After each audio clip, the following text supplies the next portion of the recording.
This is Kent Blackstone, and you're listening to the Home Towne Real Estate Broadcast Network.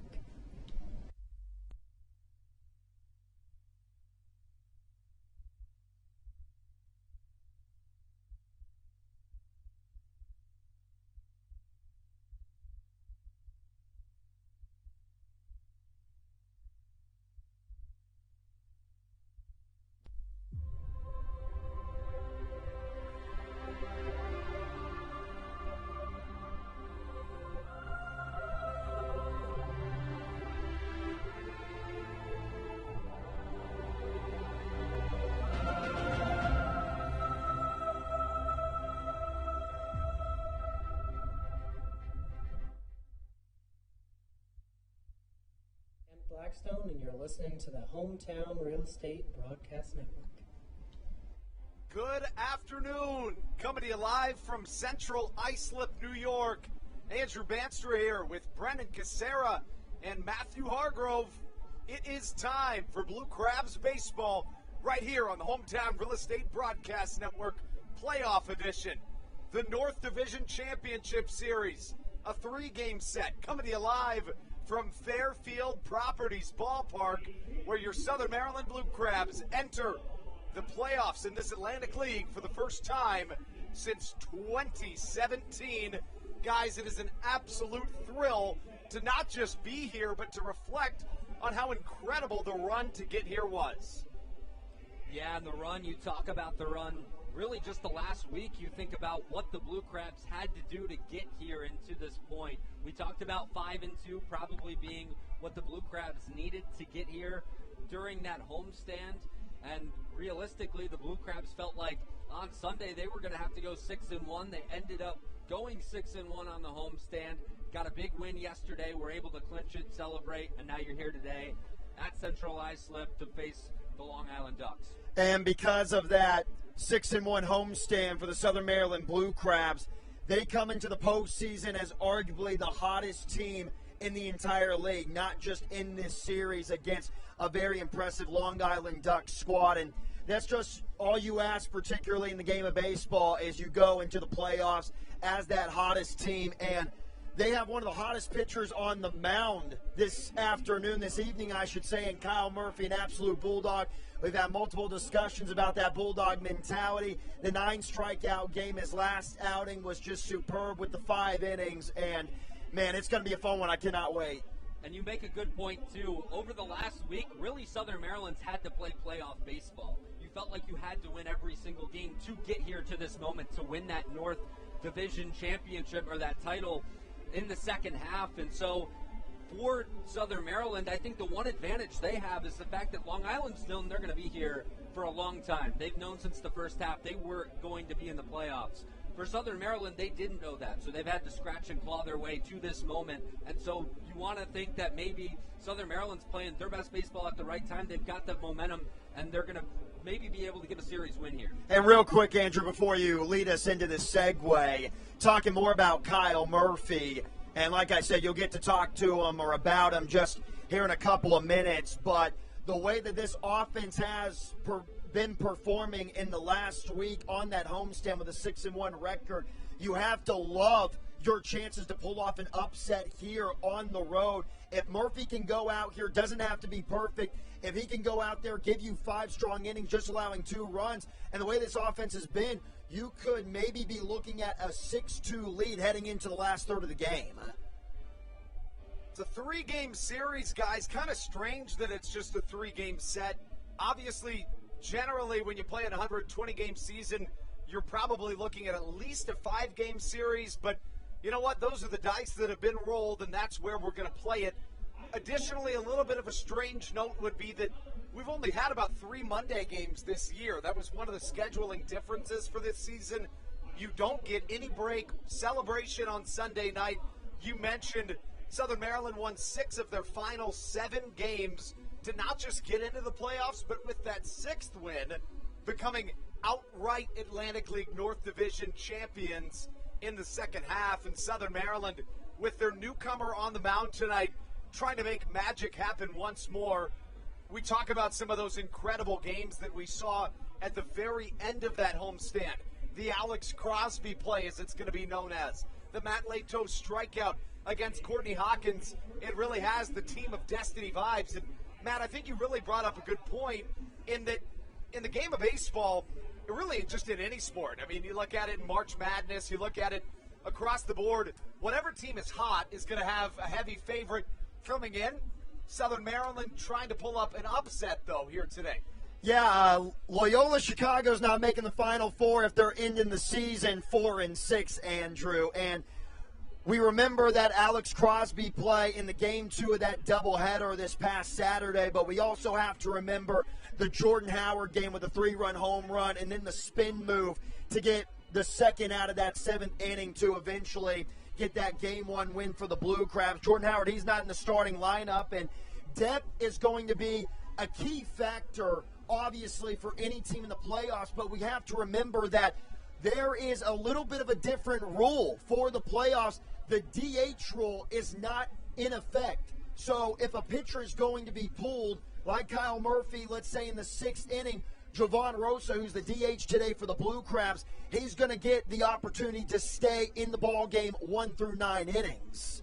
And we talked, too, about Darrell Thompson last night quickly, a guy who's fresh off his 75th win in the Atlantic League, setting a new record, but comes out in his next start, gives the Blue Crabs the opportunity to get the lead. You also get some early offense in that one. And quickly, before we really get into this one, let's talk about how the Blue Crabs got to this point in the season. You're looking at a Blue Crabs team that didn't start the season looking like necessarily a playoff team. You're talking about a Blue Crabs team that came out of the gates with the worst record in the Atlantic League through the first 15 games at 4-11. Southern Maryland suddenly kicked it into high gear, winning an incredible 13 of their next 15. And then all of a sudden, over the next 2 months, the Blue Crabs would have a 39-27 record, the best in the Atlantic League, a league best 294 batting average. You're also looking at a team that had the best team ERA, and in a packed field in this Atlantic League North Division second half race, what it was, honestly, quite remarkable when you look back at the Blue Crabs losing game 43 and 44 of the second half and falling back to 3.5 games back of the Long Island Ducks, who at the time were leading the Atlantic League North Division. But then with 15 games to play in their deepest deficit of the entire second half, at that 3.5 games back mark, Southern Maryland would win 10 of their final 15 games, including 6 of their final 7, to crown themselves Atlantic League North Division second half champions. You're looking at a team that's playing their best baseball of the season, Brennan, what do you need to see from them out of the gates this evening? Well, I think it's all about scoring early, and I've talked about that this week. Pretty much in every game with Southern Maryland, because what is the strength of this team, and not only the offense, but the back end of that bullpen. If you can get it to them with a lead, you feel really comfortable.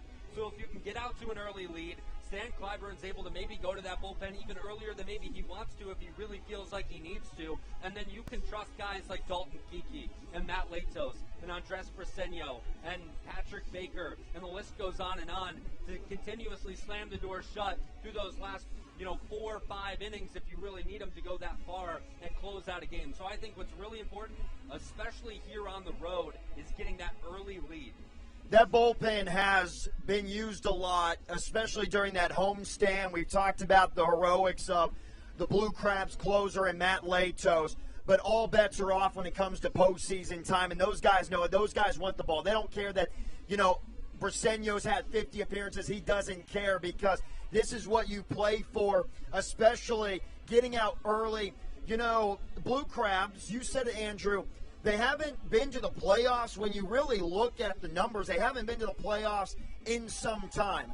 So talking about that composure and just getting a jump out early is going to allow everyone in that third base dugout to kind of settle down. Also, that goes a lot in the same for Kyle Murphy, because he is very young, doesn't have a lot of professional experience.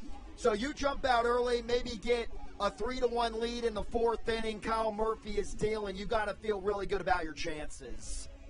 Yeah, you do. And, you talk about it, too. This is going to be a packed house here on Long Island, so it's going to be a tough place to play. It's going to be loud. Kyle Murphy's going to have to settle in early. Obviously, it's playoff baseball, and if he can get through that first inning and maybe the offense can provide him a little spark early, you can sit back, kind of taper those nerves just a little bit, and feel pretty good once you get into innings 2 and 3 and maybe get into a rhythm and kind of tune out the crowd a little bit more. We're definitely hoping that we do see a big crowd. We know it's a Monday night, and that can be tougher for a game like this on a Monday night, obviously. But Long Island, they did lead the league in attendance this year, which makes you wonder that we might see a really phenomenal crowd. And talking about the Waldorf crowd, if the Blue Crabs can pull off a W tonight, I cannot wait to see what it will look like tomorrow with the chance to clinch a championship spot. In historic Waldorf tomorrow night, the Southern Maryland Blue Crabs have the chance, potentially, depending on how things go today, to set themselves up well. Let's toss up onto the screen really quick the NDCS schedule. Of course, Game 1 right here tonight on Long Island. October the 11th, 5:05 p.m., the first pitch. And then you're looking at Games 2 and Games 3 tomorrow and the next day at Regency Furniture Stadium in Waldorf, Maryland. So if Southern Maryland could come out with that win here early in the season, in the series, you're looking pretty good going into the rest. And then the last thing that we'll toss up on the screen here is just the schedule for the entire playoffs. As you see it, pop it up on the screen. Game 1 right here in the North Division Series. These graphics right here, courtesy of the incredible @Nats WX, Josh Owens, a good friend of the program, shows you right here. Game 1 on Long Island. Games 2 and 3 if necessary, will be in Charles County. Also going on this evening, Game 1 of the South Division Series. The two newcomers into the Atlantic League this year that came from affiliated ball. The West Virginia Power, or now the Charleston Dirty Birds, hosting tonight's ball game. The Lexington Legends had the decision, and they opted to take Games 2 and 3 at home. The Long Island Ducks decided to take Game 1 of the series at home. The first half champion in the Atlantic League South Division in the Lexington Legends at Charleston tonight, and yet another 3-game set as we come back here to Central Islip, New York. Some introductions being done on the field. And we talk about this game, a critical one for both teams. We know how early it is to not just jump out to an early lead in the game, but also an early lead in the series. Talking about the decision by Long Island to go with their game one here at home out of this 3-game set. We've had our assumptions and guesses why they chose to have 1 here and 2 at Southern Maryland because, as a fan, you're probably thinking, well, why wouldn't you want more games during the playoffs at home? Our guess was that Long Island was definitely wanting to face Daryl Thompson here at Long Island. Now, they're not going to get that opportunity because Daryl Thompson had to put the Blue Crabs in the playoff spot with a phenomenal performance against the Lexington Legends yesterday. And that's why if Kyle Murphy can come out here and have a Daryl Thompson outing, it means just that much more that you're really spoiling the party early for Long Island. Yeah, and I think the theory for Wally Backman and the Long Island Ducks is that if you were going to have games 2 and 3, if you were going to be at home for 2 games, it was going to be games 2 and 3. So the theory there is you want to get out to that 1-0 lead. You feel like you can get 1 win on the road, but you feel like it's so important in the 3-game series to win game 1. So for the Long Island Ducks, that's kind of the theory there, as well as the Daryl Thompson theory that you mentioned. And so Long Island clearly saying, hey, we feel like if we can win here at home, we're going to go ahead and go down to Southern Maryland and get at least 1 out of the 2 potential games that you could play in Charles County. Let's throw the lineup up on the screen really quick. Here in Central Islip, New York, Fairfield Properties Ballpark. We're going to show you this starting lineup here this evening. And, of course, you're looking at brand new statistics for both sides of this team. Of course, in a playoff run, everything resets. The Long Island Ducks and the Southern Maryland Blue Crabs found themselves in the regular season really throughout 2 of the top teams in the Atlantic League. Both of them had some really nice runs, but 3 of the best 4 records in the entire Atlantic League this season are the Blue Crabs and the Long Island Ducks. And we'll start off with the Blue Crabs lineup, the visitors in today's game. Leading off, Matt Hibbert, the left fielder. We know what he's done throughout the regular season, guys. An individual that can get on base. Matthew, just how important it is to have a guy like that leading off this ballgame?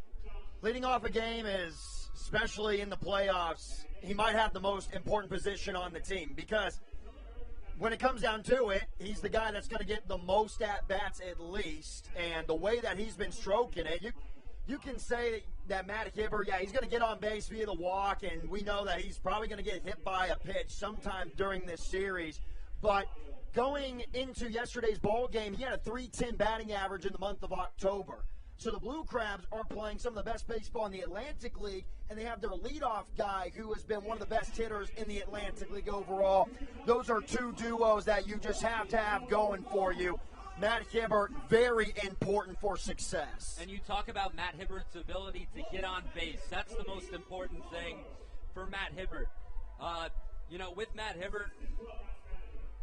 With Matt Hibbert, he's a guy that just finds a way to get on base. Even when he wasn't getting hits earlier in the season or in September, he was finding a way to get on base via the walk or the hit by pitch. You mentioned it. He gets hit a lot at the plate. So when you have a guy like Matt Hibbert who can get on base, he's got the speed. You can bring him around with guys like Ruby Silva, Zach Collier, Jovan Rosa. It's so important to have a guy like that leading off for your club.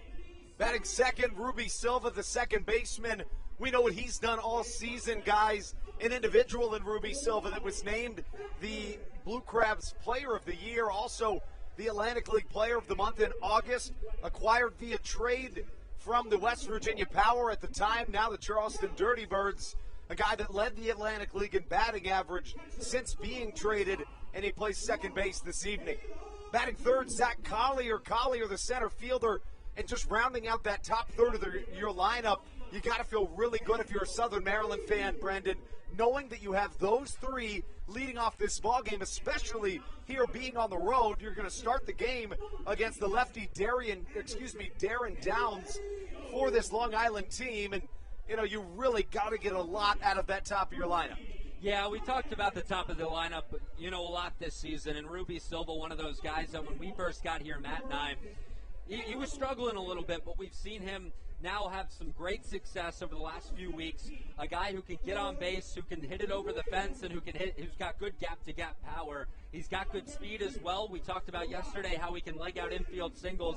Very valuable, Ruby Silva in the 2 spot. And then Zach Collier. I mean, what more can you say about Zach Collier? He does it on the defensive end. He can do it with the bat. He chokes up on that bat, rips line, drives down the right field line, and hopefully we'll get to see that this evening.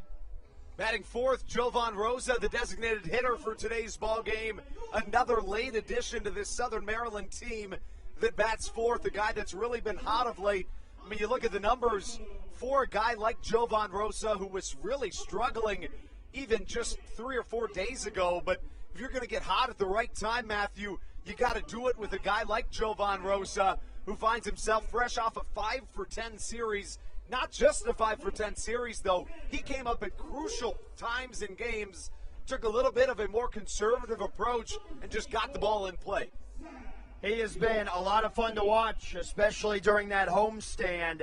We just got done talking about how important Matt Hibbert is in that leadoff spot. Jovan Rosa, the cleanup spot, he's in there to drive in runs. Rosa has to be doing that, and I know overall when you take a look at the numbers in September, the average and the RBIs aren't great for a 4-hole hitter, but it just goes all the way back to that conversation when you're hot, and you got to stay hot during this postseason run. I kind of want to go and touch on the conversation we had a little bit earlier on the top of the line. Bottom of the lineup has to be key as well. Batting fifth here is going to be Alex Crosby as we move about 15 minutes before first pitch. Crosby bats fifth, the first baseman, number 15 on the back of his jersey, a guy that's really been there all year. And Brendan, we talk about that play last week that he made, just robbing the Legends of what would have been a go-ahead double in the 7th inning. Crosby probably saved the season in that game, but he's been doing it all year. Had a 17-game hit streak at one point this season, coming off a 10 for 27 homestand, a guy that can really get it done. A guy who can get it done offensively and defensively, and Alex Crosby, you remember Dalton Geeky coming into a game, give up a few runners, Matt Latos comes in to shut the door.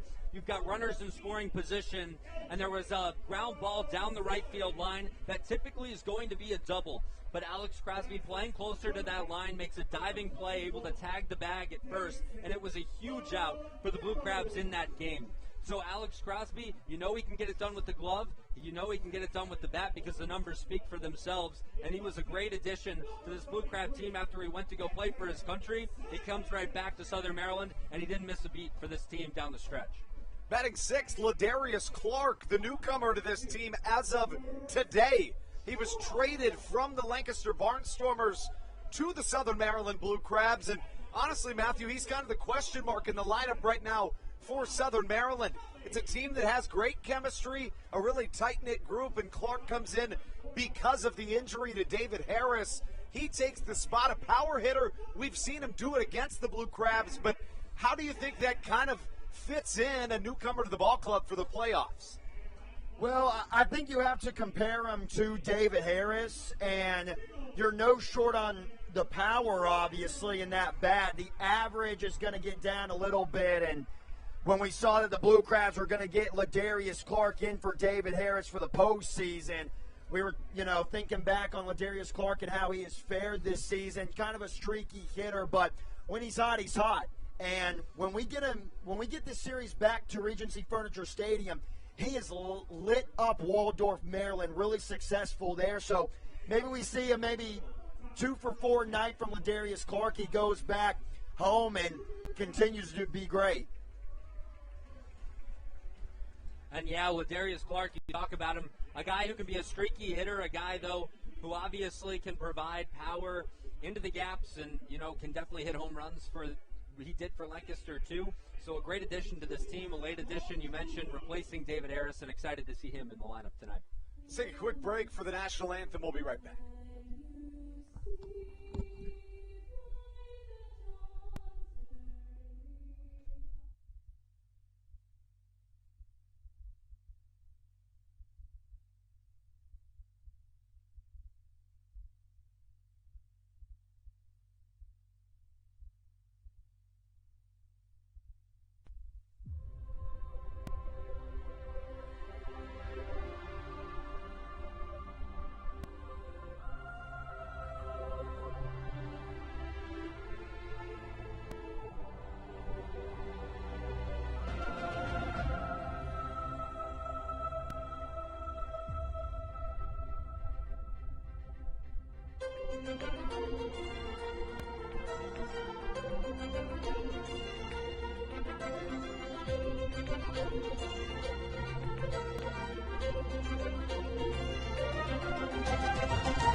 This is Kent Blackstone, and you're listening to the Home Towne Real Estate Broadcast Network. Live from Central Islip, New York, here on the Home Towne Real Estate Broadcast Network.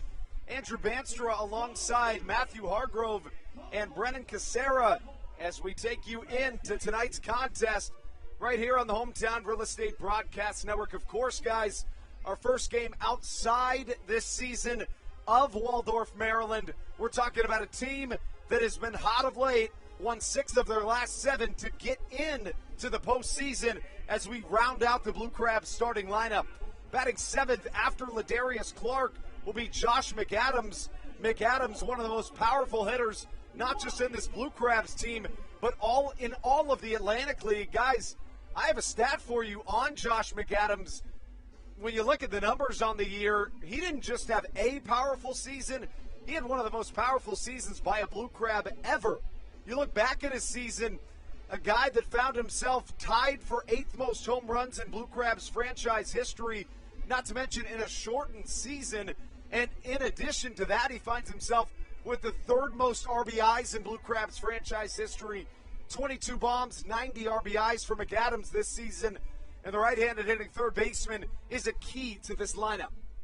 Yeah, and Josh McAdams, you mentioned all the numbers, the power numbers, the ability to get the RBIs. We're talking about a guy this week against High Point that went out and provided 6 runs for this Blue Crabs offense. So Josh McAdams, he's been there. He's played an affiliated ball. He's played at some pretty high levels. He's obviously played for Southern Maryland all season. And a guy that, you know, when he gets hot, he gets really hot and can provide offense for the entire team in that 6th spot, or 7th spot. Batting 8th will be Joe DeLuca. Matthew, we talk about DeLuca, a guy riding a 16-game hit streak. He has been such a key to this lineup of late. The switch-hitting catcher, a native of just outside of Long Island in Cicero, New York. How important is that 8th spot to this lineup tonight? You're just not going to find a better 8-hitter in the game of baseball. Joe DeLuca with over a 500 batting average in the month of October. What I'm really interested to see is if Kyle Murphy, if we don't see phenomenal command and a lot of guys are getting on first base, is the Long Island Ducks going to take that advantage? Southern Maryland, not the best team at throwing guys out at second and at third. So Joe DeLuca, he's going to do great things with the bat, but he's got to step up on the catching side. Joe DeLuca, really one of the better catchers in all of the Atlantic League this season, especially we talk about over this last month, a guy that finished the 2021 season on a 16-game hit streak, and we know exactly what he can do. Rounding out the lineup, the shortstop, number 3, Michael Baca, batting 9th, and then quickly, let's get to the right-hander on the mound, making the biggest start of his young professional career in every sense of the word, Kyle Murphy on the hill. What does he need to do this evening? Kyle Murphy, he's got really good velocity on the fastball, blow-by stuff, and the slider. It's funny, every single Blue Crab pitcher that's pitched well in the homestand, they've done well because the off-speed stuff is working. Isn't that incredible, my guys? So, Kyle Murphy, the slider fastball combination is his go-to, and to the lefties, he's got to make sure that he's spotting it well, and what I mean by that is hitting that back foot, aiming for that back foot, fastballs on the outside part of the play. And also, I wanted to mention when you guys were talking about Josh McAdams, we have to remember, too, in a playoff setting, the scouting reports are going to up the ante a little bit, and McAdams has a little trouble with those fastballs inside. So just picking out your pitches and settling into an AB is going to be costly for pitchers in the postseason.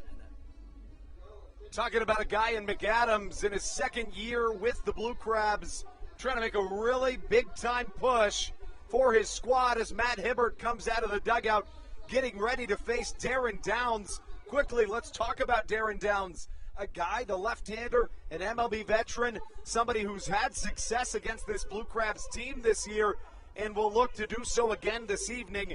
Behind Darren Downs, however, the lineup reads as follows. A new addition to this Long Island Ducks team. It'll be the center fielder, number 18, Boog Powell, leading things off for the Ducks this evening. Batting second to shortstop, Vladimir Frias. Batting third, a former Blue Crab and a former Washington National, the second baseman, Steve Lombardozzi. Batting fourth, the 45-year-old. Really the only comparison would be the offensive Darrell Thompson in many settings. Lou Ford bats fourth. L.J. Mazzilli bats fifth, playing left field. Debinson Romero batting sixth, playing third. Hector Sanchez bats seventh. The catcher wears number 33. Batting eighth, the MLB veteran Chris Shaw, the first baseman. And batting ninth, the right fielder, number 27, Ty Kelly, as we get ready to get things going here in Southern Maryland. I should say here on Long Island. And we're ready for Blue Crabs baseball right here on the Home Towne Real Estate Broadcast Network, guys. Couldn't be happier to be doing it here. Andrew Banstra alongside Brennan Casera and Matthew Hargrove preparing for the North Division Championship Series here on Long Island at Fairfield Properties Ballpark as the Ducks take the field. Yeah, and you mentioned it. So thankful and so excited to be here and be able to broadcast this game. This has been a fun team to watch, especially down that final stretch. And this should be a fun one, and it should be a fun series overall between the Ducks and the Blue Crabs. And finally, Matthew, any keys to the game? That early start that we were talking about with the offense and Kyle Murphy just finding that pinpoint location with the fastball and also with the off-speed combination. The Atlantic League has never seen, to my belief, a playoff atmosphere in October. There's just something different about it. It really is. October baseball coming your way here on the Home Towne Real Estate Broadcast Network. Guys, Darren Downs is going to lead things off. The left-hander, again, has had success against this Blue Crabs team here in 2021. Southern Maryland coming into a hostile environment, coming in to a team that has had success against them this year. The Long Island Ducks 10-15 against the Southern Maryland Blue Crabs this season, and will the Blue Crabs to try to flip the tides. Matt Hibbert will lead things off, the left fielder. Where's number 4? Hibbert's going to start this thing, and he does so against Darren Downs, who again has had success against the Blue Crabs this season. What does Hibbert and the rest of the squad need to look for, Brendan, to try to find success this evening against Downs? I think it's the same thing that we've kind of stuck to all week. It's be patient early that first time through the order. See what Darren Downs has. See if he can locate his pitches. With this electronic strike zone, there's not going to be changes or shifts in the box or in the zone. You know what the zone looks like. See if Darren Downs can find it early in this game. And then if he isn't struggling with command, you make that change and you start to get a little more aggressive with the approach as you get to the second and third time through the order. And we've seen Southern Maryland. A lot of times it's that first time through the order where you're looking like, oh, this might be a rough night offensively. But then the second, third time through, they find success. Matthew, any final words before this game gets going? For the offense, you just got to make sure that pitch count continues to get higher. No quick innings, and try to get the lefty for the Ducks out as soon as possible. As Matt Hibbert comes up to the plate, looking to get his team started facing Darren Downs. Against Downs this season, Hibbert has found success. He's 2 for 7. But then you look at a guy in David Harris, who, of course, was officially declared out for the season a few days ago. Harris was 8 for 13 with 2 home runs against Darren Downs, a bat that will be missed as we get started here on Long Island. Hibbert into the right-handed batter's box, facing the MLB veteran in Darren Downs, and the first pitch he sees in there for a called strike. Looked like the fastball from Darren Downs there with a little tail on it to get things started. The left fielder in Matt Hibbert, a guy that during the regular season found tremendous success, joining Southern Maryland back on June the 15th. One of the better bats on this Southern Maryland team, especially in this month of October. As for Matt Hibbert, hit .333 in 10 games in October, a couple of RBIs for him, 7 walks drawn, 2 hit by pitches. Hibbert from the right side, facing the MLB veteran in Darren Downs. The 0-2, a curveball that misses down low, trying to get him to chase, but not just against Hibbert, but really against this whole Southern Maryland team, Brendan. You're going to have trouble trying to get them to chase. They're going to force you to work. They have a good idea of where that zone is, and you see Southern Maryland use the walk to get on base a lot. Strike number 3 on a curveball as Hibbert goes down swinging, and that's the first out of this ball game and the first out of this North Division Championship Series, and it gives way to Ruby Silva. Silva coming to the plate following a tremendous season in 2021, especially as a member of the Blue Crabs. In 76 games with Southern Maryland, he led the Atlantic League after being traded to the Blue Crabs with a .350 batting average, not to mention a .924 OPS, 12 home runs, 50 RBIs. Left-on-left matchup. Collier and Ruby Silva, the only true lefties in this lineup outside of Alex Crosby for this Southern Maryland team. No balls and a strike to count. As a whole this season, Silva hit 18 home runs, drove in 71, chops one foul to the right side, 0-1. Make that 0-2. Looks like the off-speed stuff from Darren Downs has some good late break to it here early, so looks like he's got all the pitches working, at least so far. Just one batter really into this game, though. Silva, 2 hits and 9 tries against Darren Downs this season.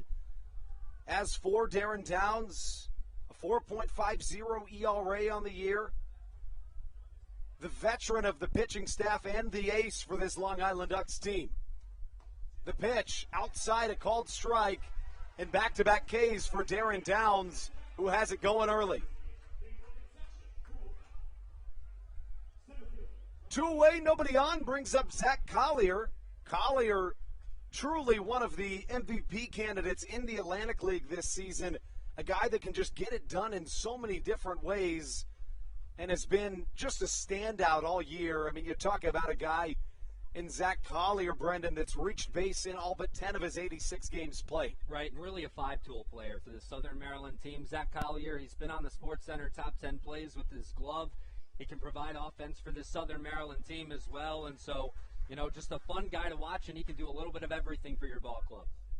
Interestingly, Collier really hits well against lefties, even a little better than he does against right-handers. Collier hits .344 against Southpaws this season.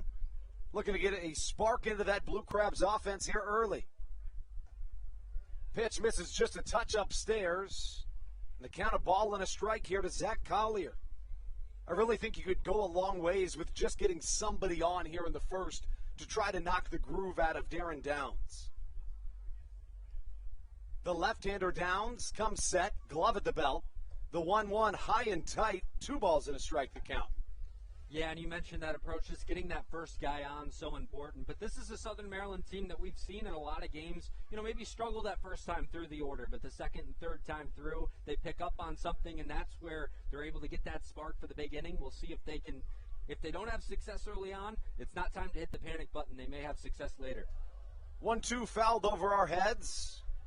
The count, 2 balls, 2 strikes. Darren Downs, 6 wins, 5 losses on the season. 36 years old, originally from Royal Palm Beach, Florida. 98 innings pitched in 2021, 35 walks, 93 strikeouts. Trying to continue this inning is Zach Collier for his Southern Maryland Blue Crabs team in their first playoff game since 2017. The 2-2. Collier swings and misses. Off speed on the outside corner. And Darren Downs strikes out the side to start off the Blue Crabs here on a Monday evening on Long Island. With that being said, Kyle Murphy will try to do the same. He'll be on the hill when we come back right here on your home for Blue Crabs baseball, the Home Towne Real Estate Broadcast Network. Whether it's Chris Paul, Cliff Paul, Aaron Rodgers, or even the son of a former Blue Crab, Patrick Mahomes, you've seen many athletes endorsing State Farm. That's because your State Farm agent has your back through good times and not so good times. That's why all the Blue Crabs, Darryl Thompson and the whole team, trust State Farm with their insurance needs. State Farm is the company people have trusted for over 99 years to help life go right. Call your local State Farm agent, Greg Conklin, today at 240-776-4289.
This is Kent Blackstone, and you're listening to the Home Towne Real Estate Broadcast Network. Kyle Murphy takes the mound for your Southern Maryland Blue Crabs as we take things into the bottom of the first here at Fairfield Properties Ballpark. The Blue Crabs, hosted by the Long Island Ducks in Game 1 of the North Division Championship Series. Game 2 will be tomorrow night in Waldorf. Of course, we know the importance of getting an early lead, not only in a game, but also in a series. With that being said, you want to keep the Ducks offense quiet early. Yeah, you definitely do. And after seeing Darren Downs go out and really dominate in that first half of the inning, puts a little more pressure on Kyle Murphy, the starter here. So we'll see what kind of stuff he has. And he's got a tough task to start things off here. Comes up against Boog Powell, a newcomer to this Long Island Ducks squad. Powell played his first 100 games this season as a member of the Gastonia Honey Hunters, as Kyle Murphy gets a strike across, getting in the zone early. Murphy, the numbers on the season for him, the right-hander finds himself having started just 3 games for the Blue Crabs. This one lofted to the left side, McAdams ranging towards the dugout and catching for a critical out number 1. It's always fun coming to a new ballpark, seeing the smells, the sounds, the sights, everything. Of course, Southern Maryland relatively comfortable here in this ballpark, having played here 12 times in 2021, and they've got a newcomer on the mound, though. Kyle Murphy has not only not played here, never been to Fairfield Properties Ballpark. The right-hander, really a rising star in the independent scene, and something we've talked about quite a bit this year is, and it comes from the Chicago Dogs, a team that, as Vladimir Frias swings and misses, has a good connection with the Blue Crabs. The Dogs do. Butch Hobson, the manager, Hobson said that the scout that was looking at Kyle Murphy would peg him as the Game 7 starter in a College World Series. That bodes well for a game like this in a hostile environment, Game 1 of it. Yeah, we've been waiting to see who would be that second guy to Darryl Thompson, and Kyle Murphy really established himself, and Stan Clyburn goes to him to get things started in this series.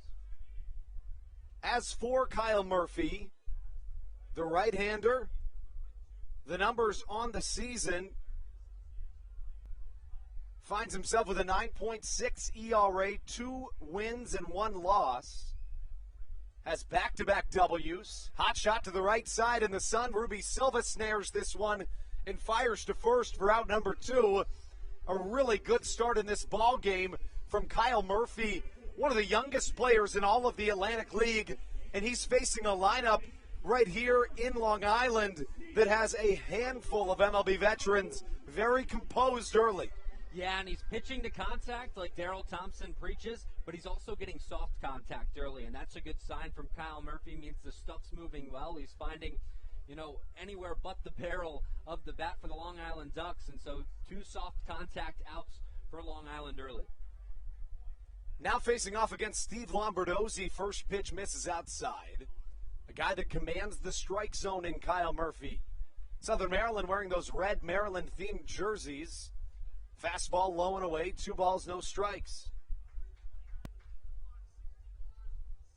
A guy that really not just composed out there on the mound, but also commanding, not scared of any opponent that may walk up as a fastball misses inside, 3-0.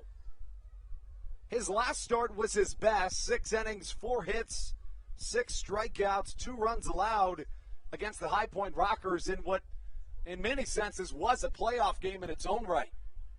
Yeah, Kyle Murphy was really dominant there, and really that probably the start that pushed him into this spot in this moment. Stan Clyburn knows he can trust him.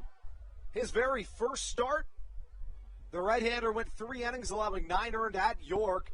The next start, much better. He allowed a grand slam from his new teammate, Ladarius Clark, but outside of that, was real good. 5 earned in 6 innings for the right-hander.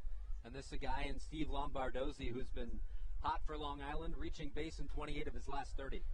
Ruby Silva with a dive, shallow right field to fire to first in time. A 1-2-3 inning for the young right-hander, setting down 2 MLB veterans and a longtime Atlantic leaguer in Vladimir Frias. We're through 1 here on Long Island. When we come back, Darren Downs on the mound. Right here on your home for Blue Crabs Baseball, the Home Towne Real Estate Broadcast Network. This is Darryl Thompson, and you're listening to the Home Towne Real Estate Broadcast Network. Chick-fil-A of Charles County has been a proud supporter of the Southern Maryland Blue Crabs since their inception in 2008. For years, they have sponsored the Southern Maryland Blue Crabs, America's prisoners of war and missing in action. In between the second inning of each game, there is a moment of silence brought to you by Chick-fil-A. The Southern Maryland Blue Crabs appreciate and respect not only Chick-fil-A, but all of those that have served our great country. The seat that they sponsor was made possible by Chick-fil-A of Charles County. Thank you so much, and visit any of your Charles County Chick-fil-A locations today.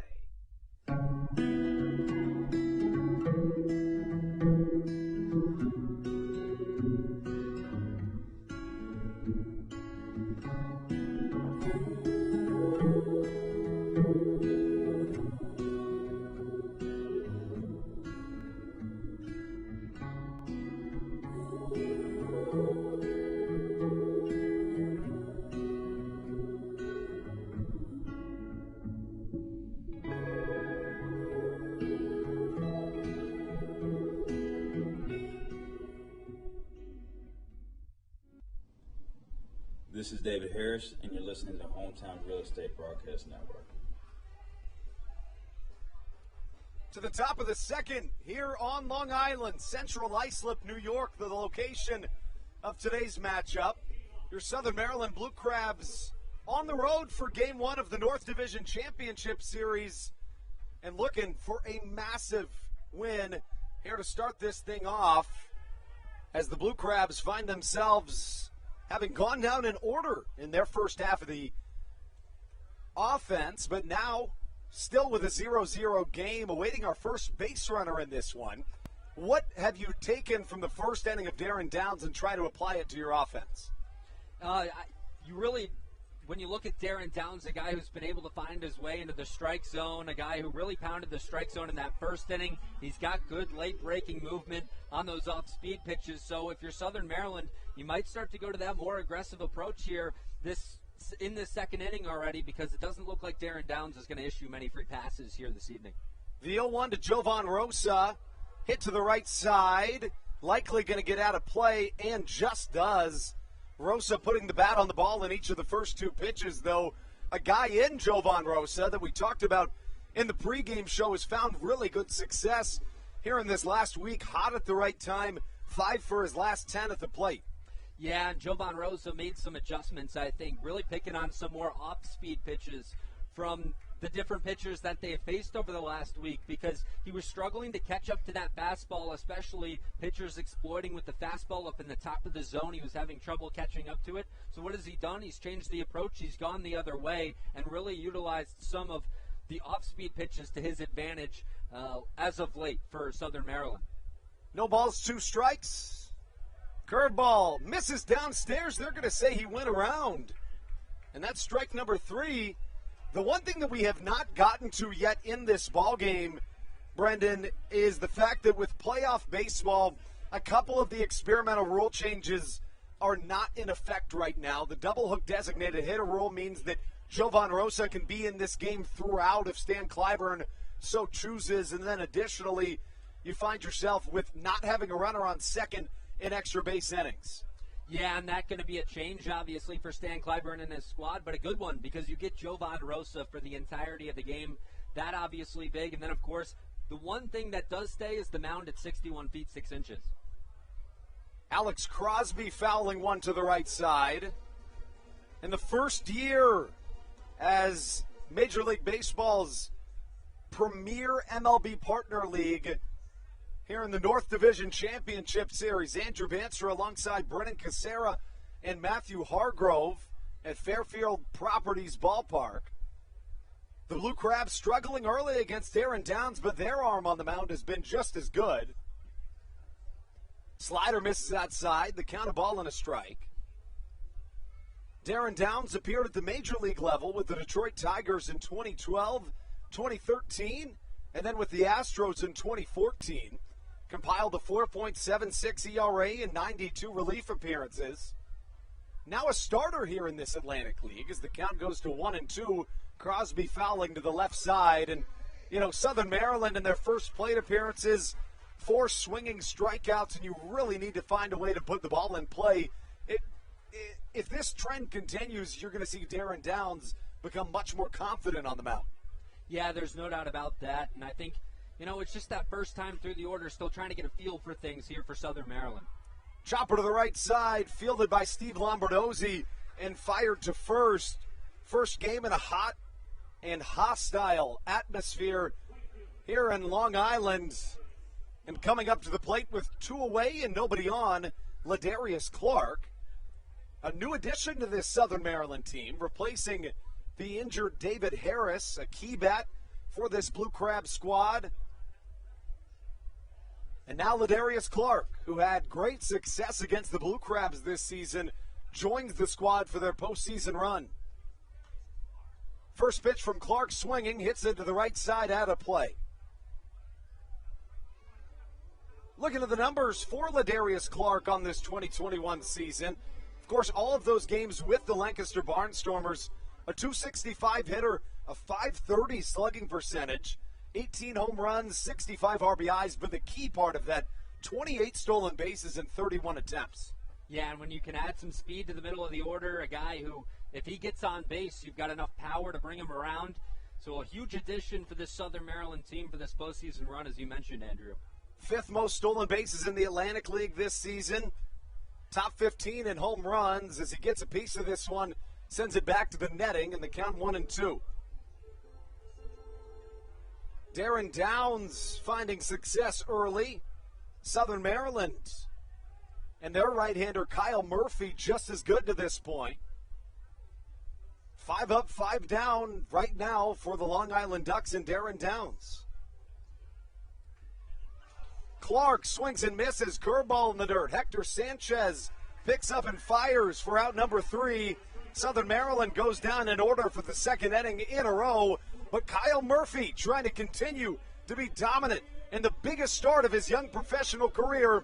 And when we come back, it'll be Lou Ford, L.J. Mazzilli, and Debinson Romero right here on your home for Blue Crabs Baseball, the Home Towne Real Estate Broadcast Network. This is Andrew Luceno, and you are listening to the Home Towne Real Estate Broadcast Network. American Radiology is the clear choice for all of your medical imaging needs. With locations in Charles and Calvert counties, they offer a full range of imaging services. Some of their latest innovations included 3D mammography and wide-open MRIs for our claustrophobic patients. For your convenience, they even offer extended weekday hours and Saturdays. For more information or to schedule an appointment, visit their website at AmericanRadiology.com. 2020 was a year unlike any other for everybody. Quickly, the Southern Maryland Blue Crabs came to the realization that baseball must take a backseat to humanity. Immediately, the Blue Crabs staff and all of Crustacean Nation teamed together to provide COVID-19 tests and eventually vaccinations. Southern Maryland's hometown team also hosted food drives, blood drives, backpack drives, toy drives, and so much more, all to help their community. The Blue Crabs couldn't be more thankful to the healthcare heroes that have gotten us to this. Our community. This is Coach Doug's, and you're listening to the Home Towne Real Estate Broadcast Network. Into the bottom of the second in a quick-moving game here in Central Islip, New York. Andrew Banster alongside Matthew Hargrove and Brennan Kucera. Game one of the North Division Championship Series. A pitcher's duel early, and the Lou chants come from the crowd here at Fairfield Properties Ballpark. The 45-year-old Lou Ford, the designated hitter this evening for this Duck squad, and Kyle Murphy back out onto the mound. First pitch dots the outside corner. Murphy looking composed and collected here early. Murphy in his fourth start as a Blue Crab, his 12th as a professional, again dots the outside corner. Fastball right there for a strike, 0-2. And we were talking about it in between the break. This could end up being a little bit of a pitcher's duel. Both pitchers looking good early here. No balls, 2 strikes. A cutter just inside misses, and the count 1-2. Lou Ford, the oldest player in the Atlantic League, an MLB veteran, chops one to the left side foul. With that being said, he may be the oldest player in the Atlantic League, but he still gets it done. A guy that has found success all season long. Looked a couple of years ago as if maybe he was going to start tailing off, but really picked things back up in this 2021 campaign. And here at home, Lou Ford hits .276. Slider outside, 2-2. On the season for Lou Ford, a .311 campaign. 3 home runs, 31 RBIs for the cleanup man. Of course, a fan favorite here on Long Island. Murphy's 2-2. Line drive to the right side. That'll get down maybe for extra bases, and it will be. Back to the wall. Zach Collier picks it up as the 45-year-old Lou Ford leads off the second inning with a double. No outs here for Kyle Murphy and the first base runner of this game. And that's what we saw Lou Ford do back at Regency Furniture Stadium the last time the Ducks played Southern Maryland. He's got that simple approach at the plate. Off-speed pitch from Kyle Murphy. He keeps the hands back and goes the other way into the gap. A guy in Lou Ford, he'll take it any way he can get it. And right there, a good patient at bat, and he's able to get a double for the Long Island Ducks. Now Murphy, his next test will be L.J. Mazzilli. L.J. Mazzilli coming up to the plate, playing left field this evening for the Long Island Ducks. Right on right matchup. Murphy's first pitch again dotting that outside corner. No balls and a strike. Doing well to get out ahead of batters. Mazzilli, a .303 hitter on the year. 11 home runs, 69 RBIs in the regular season. Right on right matchup. A look back to second. A slider on the outside corner in there for a strike. And that's something that we haven't seen early in counts from Kyle Murphy to this point. And that adds some nasty break to it on the slider from Kyle Murphy. Almost looked like it started from behind L.J. Mazzilli and was able to find its way into the strike zone. If he has that working, that's a pitch that it's going to be tough to hit all night for the Long Island Ducks. Looking for a critical out, number one. Runner on second. No outs for Murphy. The 0-2, a curveball just inside. Kyle Murphy started this professional season in his first year as a pro with the Chicago Dogs. Went 4-2 with the Dogs, a 2.64 ERA. 8 starts, 44 innings pitched, generally came out about after 5 innings. Another slider outside. The count 2 balls, 2 strikes. Just 1 base runner so far in this game. You mentioned a pitcher's duel. That pitcher's duel was broken up by that Lou Ford double into right center. Murphy, a look back to second. The pitch. Just getting a piece of it is the right-handed hitting L.J. Mazzilli, and we'll stay at a 2-ball, 2-strike count.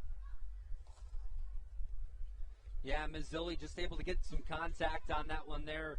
Maybe frustrates Kyle Murphy a little bit, and Murphy going to walk back to the mound, see if he can go get him with this one. In the last series played for Mazzilli, 2 for 8 with a double. Has had success against Southern Maryland this season, hitting .340 on the campaign. Of course, nobody on the Ducks team has ever seen Kyle Murphy before, however. 2 balls, 2 strikes. Off-speed misses inside, and we're full at 3-2. And L.J. Mazzilli, a guy back in 2019 that was a midseason all-star in this Atlantic League, so you obviously know what he's capable of doing against your ball club. Murphy set. The pitch. Again chopped into the ground as Mazzilli drops to a knee. DeLuca is going to come talk to his pitcher for a moment, giving Mazzilli a second. Looks like that one got him in the shin. And Mazzilli doing exactly what a lot of Southern Maryland Blue Crab hitters are able to do so well. Continue to battle in a full count and continue to force the pitcher to make good pitches. Just spoiling that one once again. And the more pitches you spoil, the more frustrating it is for a pitcher, the more likely you're going to be able to come away with a hit. Kyle Murphy, referred to as a bulldog pitcher by the scout that found him and eventually referred him to Butch Hobson, the manager of the Chicago Dogs and the former manager of the Southern Maryland Blue Crabs. A long and drawn-out at bat. 6 pitches so far. Here comes number 7. A slider. Called strike on the outside corner. A backwards K for Kyle Murphy. The Boo Birds come out from the crowd, but you got to like that one if you're a Blue Crabs fan. And there's that slider again from Kyle Murphy. It's got nasty break to it. Starts in that right-handed batter's box and is able to find its way into the zone. And like I said earlier, if he's got that working tonight, that's going to be Kyle Murphy's just going to be a tough matchup for this Long Island Duck offense. Here comes Debinson Romero, peaked at the AAA level, an infielder at the third base position. A guy that performed well in the playoffs for the Ducks in 2019, the Atlantic League Championships MVP. First pitch to him, a curveball outside, and we're seeing basically just fastball, curveball, slider, and it's been effective to this point for Murphy. Yeah, if it's working for you, you continue with it. Kyle Murphy kind of going deep into the arsenal here early. We're seeing a lot of off-speed from him, and so we'll see if that kind of continues as this inning moves along. And you can afford to do that if you're a guy in Kyle Murphy facing the Ducks for the first time. They don't know what to expect from the right-hander. Fastball low and away, missing in the dirt. In all but 2 of his at-bats so far that he's faced, Murphy has gotten ahead, but when he hasn't, he's struggled. One time went back 3-0, and now the 2-0 count to Debinson Romero. As for Debinson Romero, this season has found success batting from that right side. Also a sure glove at third base. The 2-0 hit high in the sky. Should be playable. It's short for Michael Baca, ranging in almost to the infield grass and catching for out number 2. And that's huge for Kyle Murphy there. You get the leadoff man aboard in Lou Ford.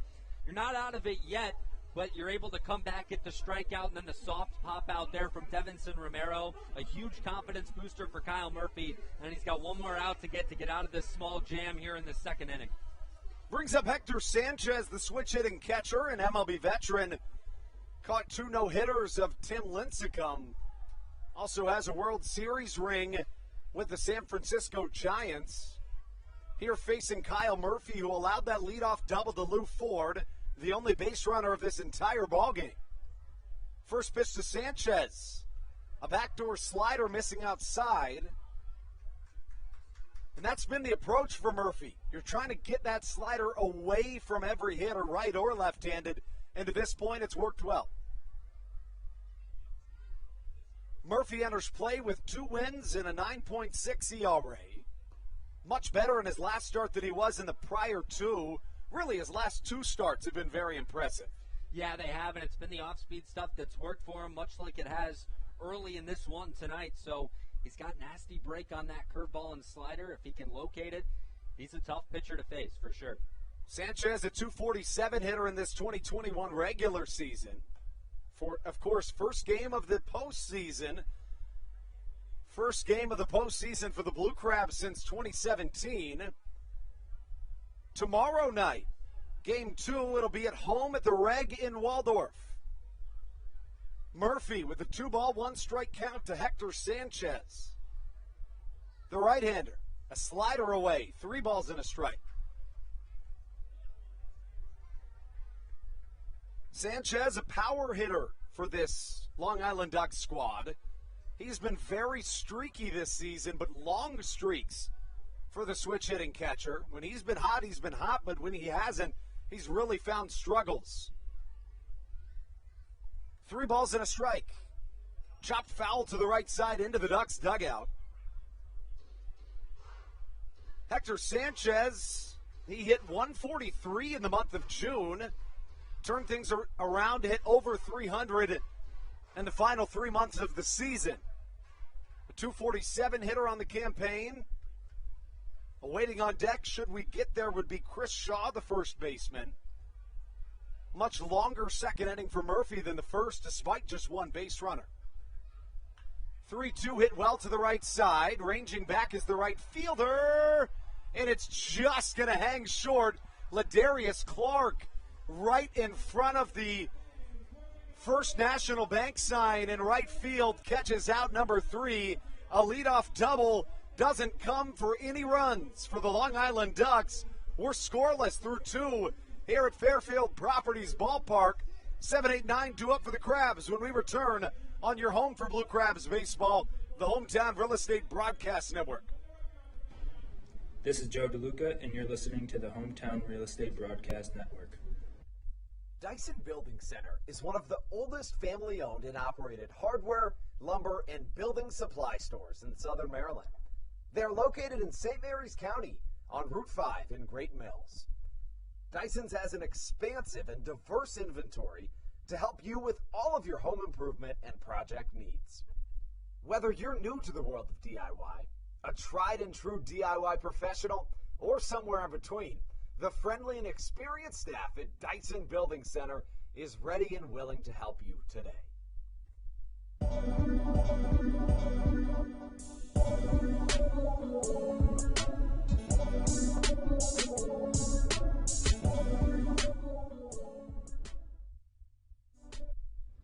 This is Blake Vivens, and you're listening to the Home Towne Real Estate Broadcast Network. 2 scoreless innings bring us to the third, top half of it. Right here from Central Islip, New York, Andrew Banstra alongside Brennan Casera and Matthew Hargrove. The Long Island Ducks, the home team in today's contest. Game 1 of the North Division Championship Series in front of a packed crowd at Fairfield Properties Ballpark. Darren Downs, through his first 2 innings, has been good. 5 strikeouts and a ground out. The 7-8-9 of this Blue Crabs order coming up, though. It'll be Josh McAdams, Joe DeLuca, and Michael Baca. What do you need to do different offensively if you're Southern Maryland here in the third?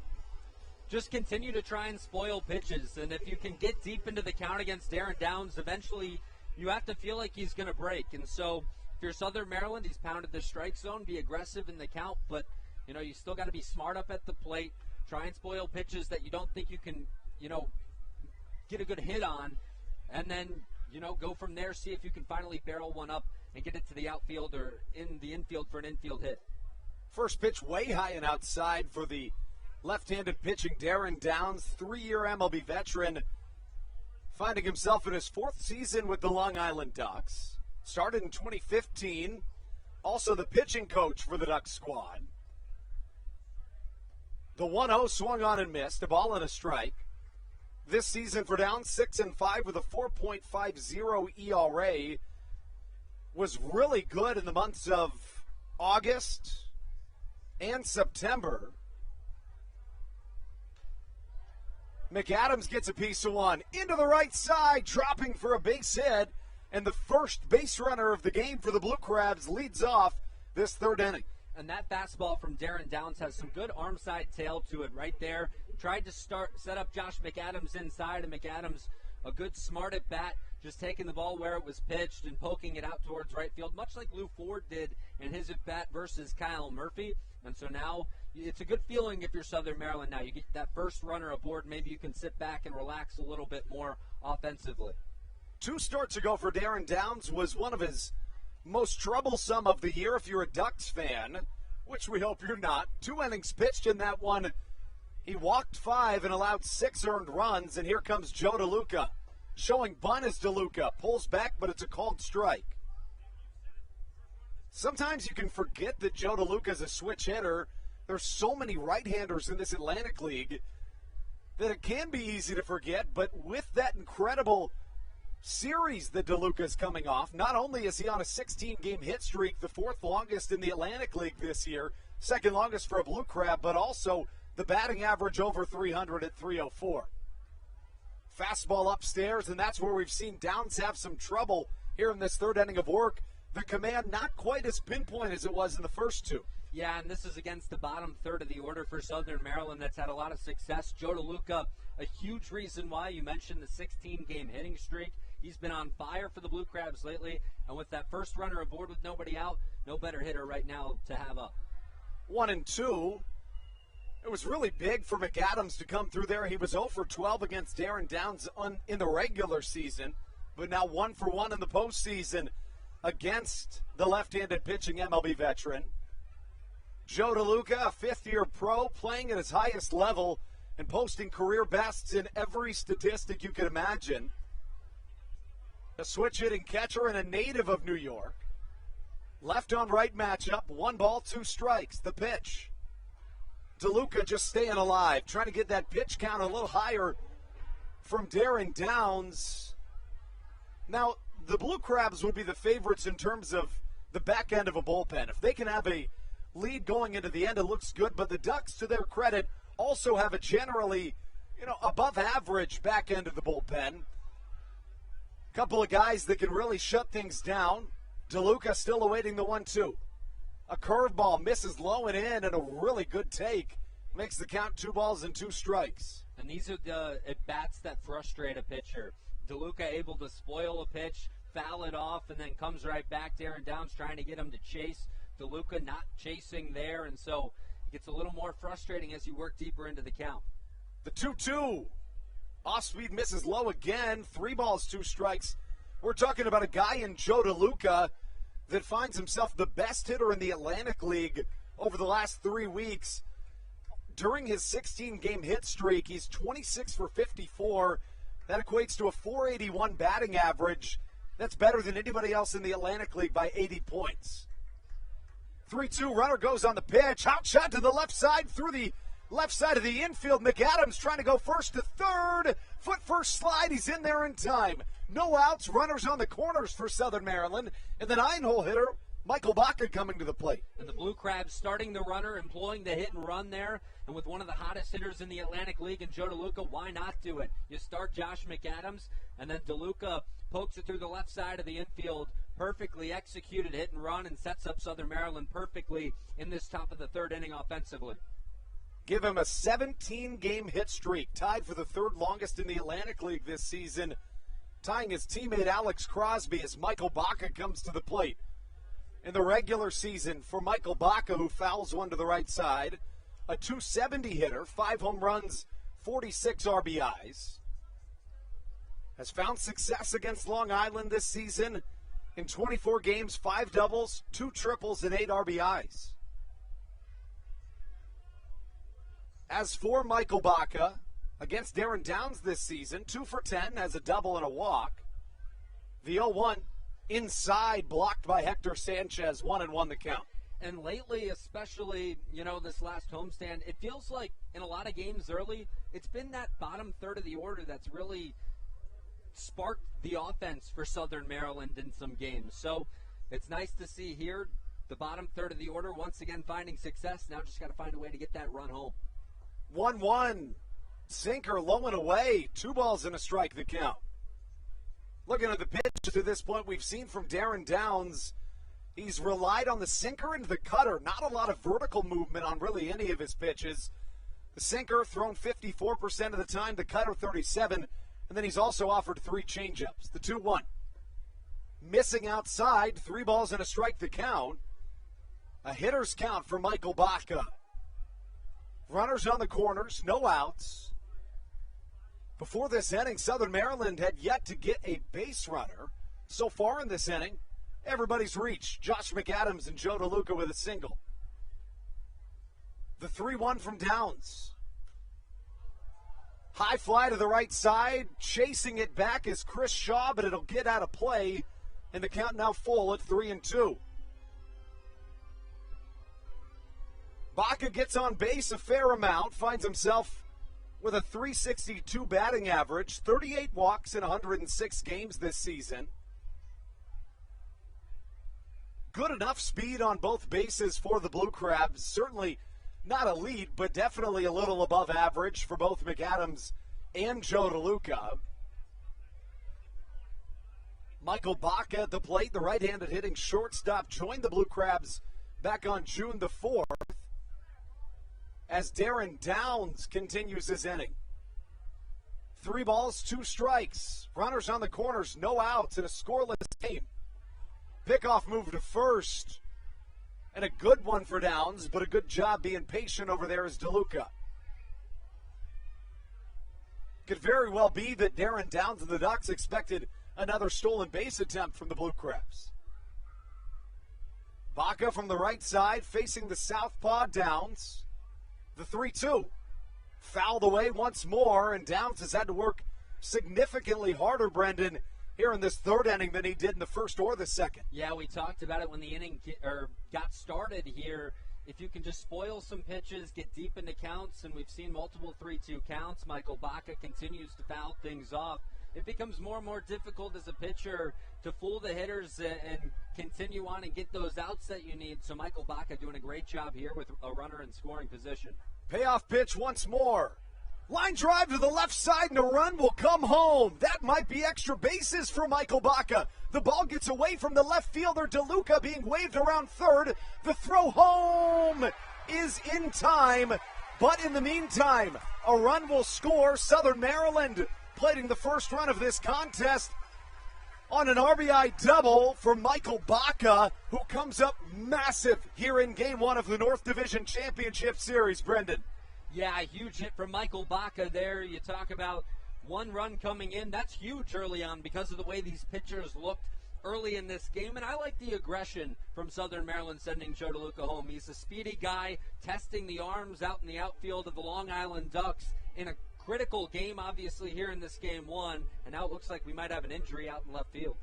Yeah, it looks like the athletic trainer, Deanna Reynolds, is going to run out and talk to the left fielder, LJ Mazzilli. Mazzilli was going for that ball, and then something, I couldn't quite see what happened, but he certainly slowed up. We talk about this Southern Maryland team. You mentioned it at the top of the inning. You're talking about a squad that's really relied on the bottom third of their lineup throughout the season, especially of late. The top 6 in the lineup combines to be 0 for 6 with 5 strikeouts. How about the bottom third? 3 for 3 with that RBI double from Michael Baca. Yeah, it really just seems like that bottom third of the order is able to pay attention early, through the first 2 frames and figure out some things on the starting pitcher. We've seen it a lot lately, the bottom third of the order having a lot of success, obviously. We mentioned Joe DeLuca, the guy it really starts with now on a 17-game hitting streak. And, they've just done a great job of really sparking this offense. That third frame of the game, and offensively they've seen enough of Darren Downs to push across 1 run here in this inning, and hopefully we'll see Southern Maryland push more across.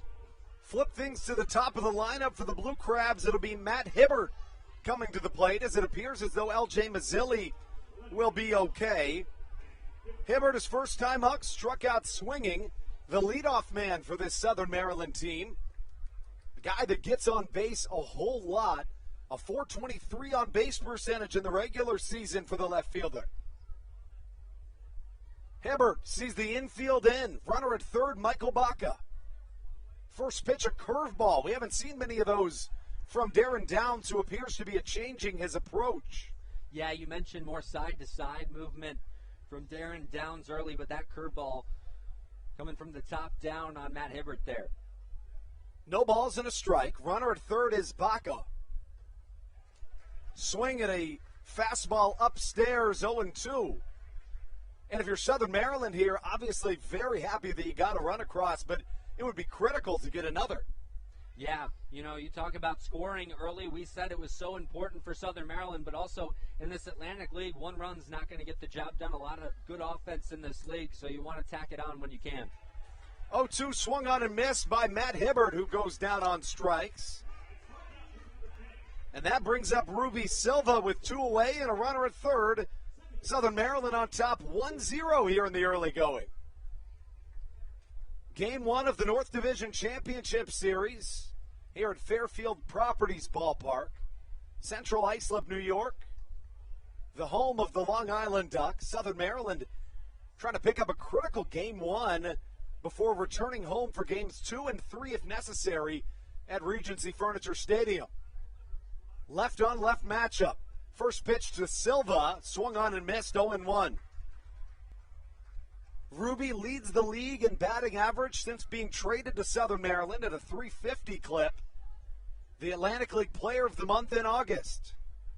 Also the Blue Crabs offensive MVP this season. The 0-1. Silva shows bunt. It's a push bunt to the left side. He'll try to leg this one out. Call it an RBI push bunt single from Ruby Silva, who claps the hands as run number 2 comes around to score, and Southern Maryland putting up a couple. And we mentioned it on the pregame show. Ruby Silva can get it done in any way offensively. He can leg out infield singles, and right there, just the squeeze bunt attempt to the left side of the infield from Ruby Silva, understanding he's got good speed. You had to come up with a bare hand throw there if you're Long Island, and so Ruby Silva, a really smart play to push across that second run of this inning. Southern Maryland ahead 2-0 now. In innings 1 and 2, Darren Downs had the Blue Crabs 0 for 5 at the plate with 5 strikeouts, make that 0 for 6. And now Zach Collier to the dish. Good speed on the base paths in Ruby Silva. Would you be surprised if he tried to steal second, or do you be a little bit more patient with Collier? You know, I think you try and steal here. 2 outs, runner at first base. Zach Collier leading off next inning, definitely not a bad idea if you're Southern Maryland. If Ruby Silva is to get caught, you got to be aggressive in postseason play. I don't think it's a bad idea if you're the Blue Crabs. Collier awaiting the first pitch from Downs. Sends it high in the night sky.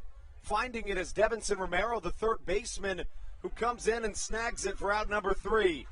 The Blue Crabs score first. 2 runs in the top half of the third. Southern Maryland on top early here on Long Island. Take things into the bottom of the third with Kyle Murphy coming to the mound with a newfound lead on your home for Blue Crabs baseball, the Home Towne Real Estate Broadcast Network. This is Andres Riceno, and you are listening to the Home Towne Real Estate Broadcast Network. So, what do you like about your home? Practice like hockey. I practice stick handling and sometimes shooting. Mommy. Go outside sometimes. I like playing lacrosse. Playing the switch. I like the scribble. Daddy. I like to build Legos at home. I have the biggest closet. Riding my dirt bike. We help you home. At Home Towne Real Estate, we want to help you and your family home, whatever that takes and whatever that means to you. Give us a call at 888-225-2736 or online at helpyouhomebluecrabs.com. All Pawn is Southern Maryland's premier pawn shop and is the official pawn shop of the Southern Maryland Blue Crabs. Stop by and say hello today. They've been a part of the Southern Maryland community for 18 years. If you need some cash to hold you over, or if you're just doing some spring cleaning and want to clear some stuff out, please bring it by All Pawn and let them make you an offer. If you have broken jewelry or some that you just don't want anymore, please bring it by. This is Brandon Barker, and you're listening to the Home Towne Real Estate Broadcast Network. 2 runs from the Blue Crabs in the top half of the third bring us into the bottom. It'll be for the Long Island Ducks coming to the plate. 8-9-1 in the form of Chris Shaw, Ty Kelly, and Boog Powell. Shaw leads things off in a newfound hole in this ball game. And what is the approach if you're Kyle Murphy, if anything different? I don't think you do anything different. You've had success early. You give up the double to Lou Ford, but for the most part, you've had a lot of success. It's been that slider that's been your go-to pitch in big moments. And so I think if you're Kyle Murphy, you kind of continue that here in this third inning.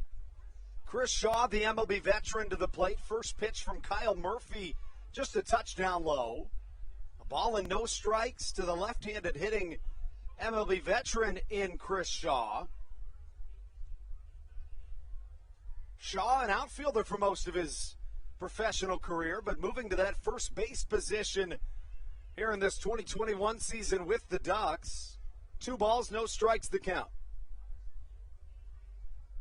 As for Chris Shaw this season, a .219 hitter as he crushes one to the right side, back to the track and gone.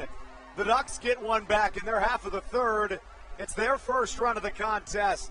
2-1, Blue Crabs still on top as Kyle Murphy finds his first struggles of the ballgame, Brendan.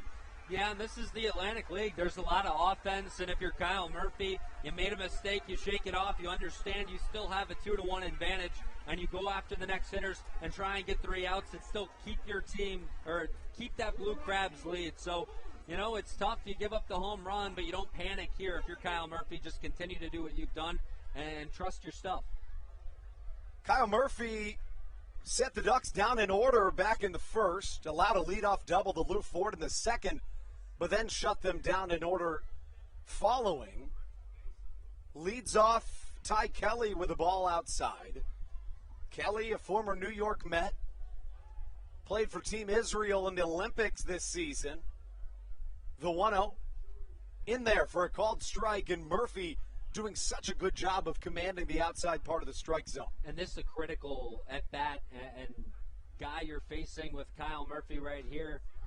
Curveball hit well to the right side. If it's fair, it's probably gone. But it's not fair, and in fact, it's caught for out number 1. What a turn of events for the Blue Crabs, who pick up a critical out number 1, and you got to feel pretty good about that if you're Kyle Murphy. Yeah, and back to my point, with the lineup card flipping over to Boog Powell, you felt like in this inning, you really needed to get that number 9 guy out. That ball was hit well once again. It's flying out towards right field, but had enough curve on it, moving towards foul ground. And the new addition for the Southern Maryland Blue Crabs and Ladarius Clark coming up with a big out right there.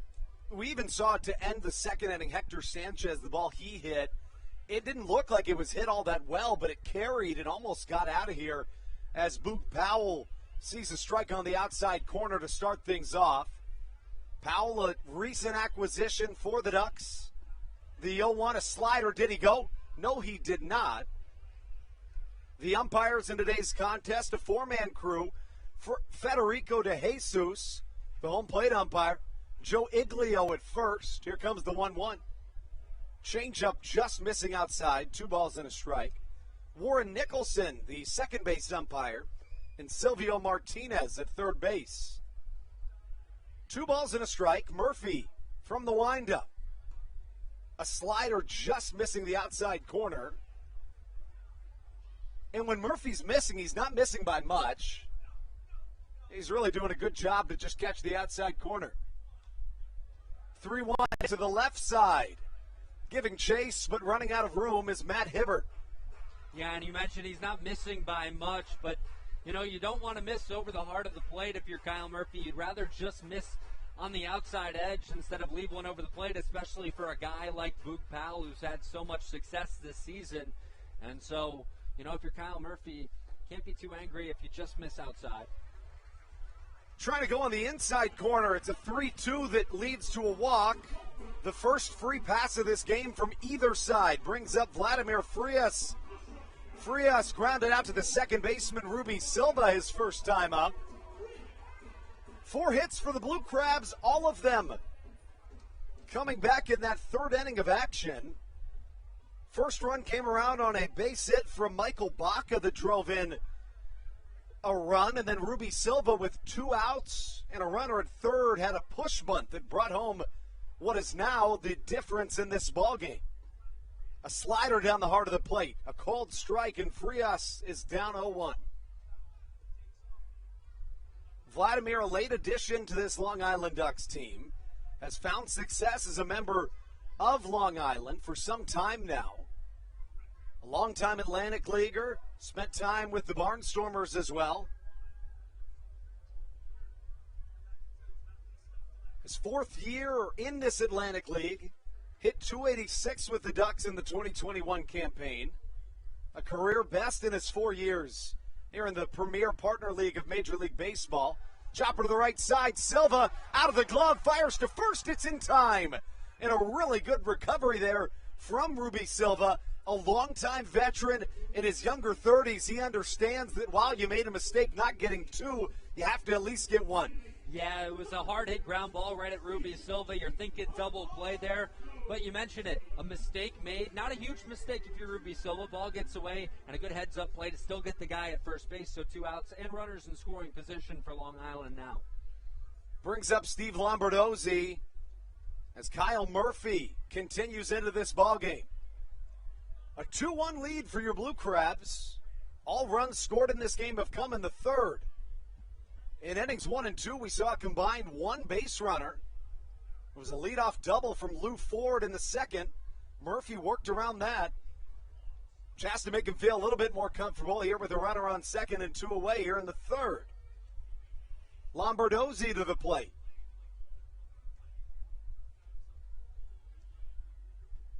The left-handed hitting second baseman fouls one back into the protective netting. Lombardozzi, an MLB veteran, a guy that has been around the Atlantic League as well, a former Blue Crab, a .329 hitter, a switch hitter from the left side. No balls, 2 strikes as Murphy comes home. Line drive to the right side. Silva can't come up with it. Fire to first just in time, and a leadoff home run is all the damage that the Long Island Ducks can do here in the 3rd. A tightly contested Game 1 of the North Division Championship Series, live from Long Island, New York. Fairfield Properties Ballpark. The Blue Crabs hold a 2-1 lead over the Long Island Ducks as we head to the middle 3rd of this game. Right here on your home for Blue Crabs baseball, the Home Towne Real Estate Broadcast Network. This is Daryl Thompson, and you're listening to the Home Towne Real Estate Broadcast Network. Whether it's Chris Paul, Cliff Paul, Aaron Rodgers, or even the son of a former Blue Crab, Patrick Mahomes, you've seen many athletes endorsing State Farm. That's because your State Farm agent has your back through good times and not so good times. That's why all the Blue Crabs, Daryl Thompson and the whole team, trust State Farm with their insurance needs.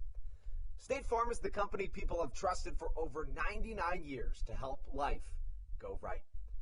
Call your local State Farm agent, Greg Conklin, today at 240-776-4289.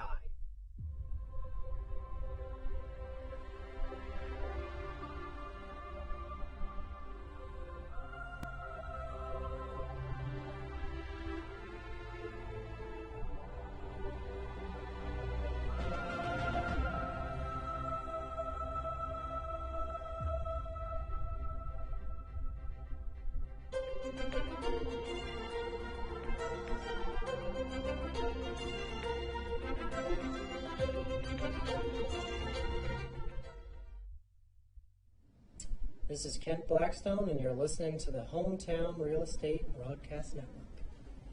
Welcome back inside Fairfield Properties Ballpark. Andrew Banstra alongside Brennan Casera and Matthew Hargrove here on your home for Blue Crabs baseball, the Home Towne Real Estate Broadcast Network. The NDCS schedule is as follows. Game 1 here tonight. Head back to Waldorf for games 2 and 3 on Tuesday and Wednesday night. A 3-game set to start off this Atlantic League North Division Championship Series. Here comes Jovan Rosa. First pitch he sees misses inside for ball 1. First time around, Jovan struck out swinging. It was a check swing that was a called strike. The designated hitter sees a pull shift on the right side of the infield. The 1-0. Getting a piece of it to the right side, out of play. Rosa getting hot at the right time. Struggled in really the middle of his Blue Crabs 2021 season. Third team played with in 2021. 2 teams in the Mexican Baseball League, but he's hot at the right time, Brendan. Yeah, and he's one of those guys who, when he's hot, he is tough to face. If you're any opposing pitcher, and Jovan Rosa, you mentioned the numbers from this past weekend, he is getting hot at the right time for Southern Maryland. Swing and a miss makes the count 1-2. Fresh off a series in which he went 5 for 10. Yesterday in the Blue Crabs playoff clinching victory, went 1 for 3 with a sac fly, a double, a run scored, and 2 RBIs. The 1-2. Curveball down low. Downs misses. And the count 1-2. Really not a lot of difference for Darren Downs in terms of the pitches used in innings 3 and 4 versus 1 and 2. A lot of sinkers, a lot of cutters, a couple changeups, and just one curveball there. Fourth inning of action, the Blue Crabs on top of the Ducks 2-1. Steps off for a moment. The count 2 balls and 2 strikes. Jovan Rosa at the dish from the right side. Darren Downs, the MLB veteran, working into his 4th inning. The 2-2 curveball hitting a shallow center field just outside of the infield dirt. Right behind second base is Vladimir Frias catching for out number 1. That brings up Alex Crosby. Crosby grounded out to the second baseman, Steve Lombardozzi, his first time up. Against Darren Downs this season entering play, Crosby 3 for 13. A trio of singles. Puts the ball in play a fair amount against Darren Downs. Left-hander making his 20th start of the 2021 season. Of course, his first of the Atlantic League postseason. First pitch to Crosby, chopped right back up the middle. It's going to be a tough play for Frias, who can't get there. Crosby, the beneficiary of a defensive blunder for this Long Island Ducks team, and we talk about it all the time, Brendan. In the game of baseball, one team is going to make mistakes. There's no question about that. The winner is generally whoever can take advantage of those mistakes. Yeah, there's no question. And right there, just a little miscommunication between Vladimir Frias and Steve Lombardozzi. I really think that's Frias who's got to make that play. He's moving towards first base. He was right there to make the play, and just last minute had to pull off. Thought Lombardozzi was going to go for it. The Blue Crabs luck out there. Let's see if they can take advantage. It is called a single for Alex Crosby as Ladarius Clark swings and misses on a first pitch offered from Darren Downs. A guy with a lot of movement on his pitches, but most of it is going to be horizontal. You're not going to see a lot of up and down movement, which can really simplify things as a hitter. Especially with that sinker. We're seeing that arm side tail with the sinker moving away from right-handed batters. Pickoff move to first. Ladarius Clark struck out his first time. Traded to the Blue Crabs yesterday to replace an injured David Harris. A big hole in this lineup now, and Ladarius Clark looking to fill it. Spent the season with the Lancaster Barnstormers, a .265 hitter. Top 15 in the Atlantic League in home runs in the regular season with 18. Fifth in stolen bases with 28. By far and away the most on this Blue Crabs team. Nobody has more than a dozen outside of Cesar Trejo, who was traded to the Blue Crabs in July. Check swing doesn't matter. It's a called strike, 1-2. Darren Downs in his 4th inning of work, 5 hits to this point. Has given up 2 runs, both of which came around to score in the 3rd inning. One on an RBI single from Michael Baca. The other came around to score on a push bunt from Ruby Silva. Curveball downstairs. He did not go, says the first base umpire. 2 balls, 2 strikes. Downs appeared at the MLB level in 2012, 2013, and 2014. Originally a fifth-round draft pick in 2003, the same year that Darrell Thompson was drafted by the Montreal Expos. 2 balls, 2 strikes to Ladarius Clark. A curveball just a touch inside, and we're full at 3-2. And a good eye from Ladarius Clark here, being patient, working once again. Darren Downs in another full count, and so, we'll see if Ladarius Clark can take advantage now. The payoff pitch to be thrown by the southpaw, Darren Downs, number 23. Runner goes on the pitch, chopper to the left side, foul. And really, if you're Southern Maryland, you're not all that frightened by the Long Island bullpen. So while it's always a good idea to work the pitch count of Darren Downs, you're finding some success against him as well. So on many facets, you feel pretty good right now if you're a Blue Crabs fan. Yeah, and that's just the Southern Maryland offense all season that's, found success game in and game out. And so if you're Southern Maryland, you really just stick to what you've been doing all season, and you feel real comfortable.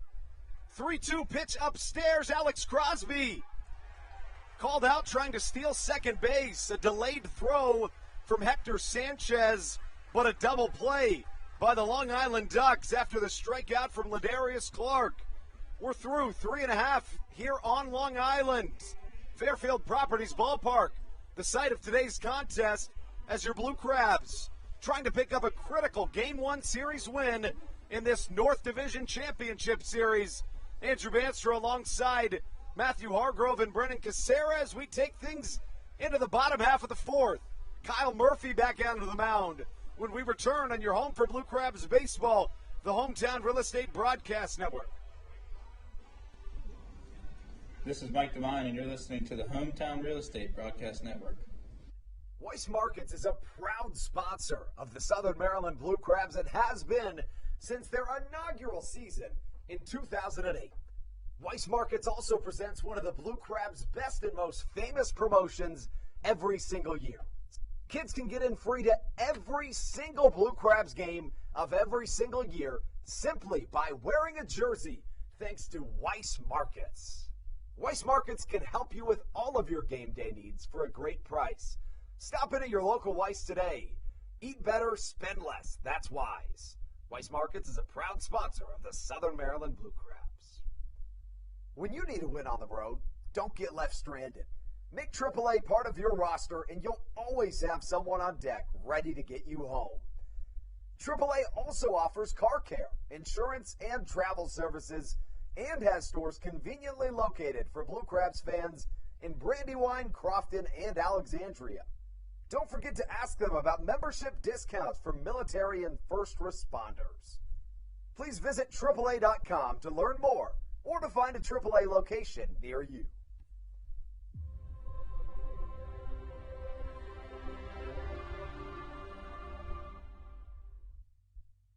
This is Matt Latos, and you're listening to the Home Towne Real Estate Broadcast Network. Lou Ford leads things off as we take things into the bottom half of the fourth inning.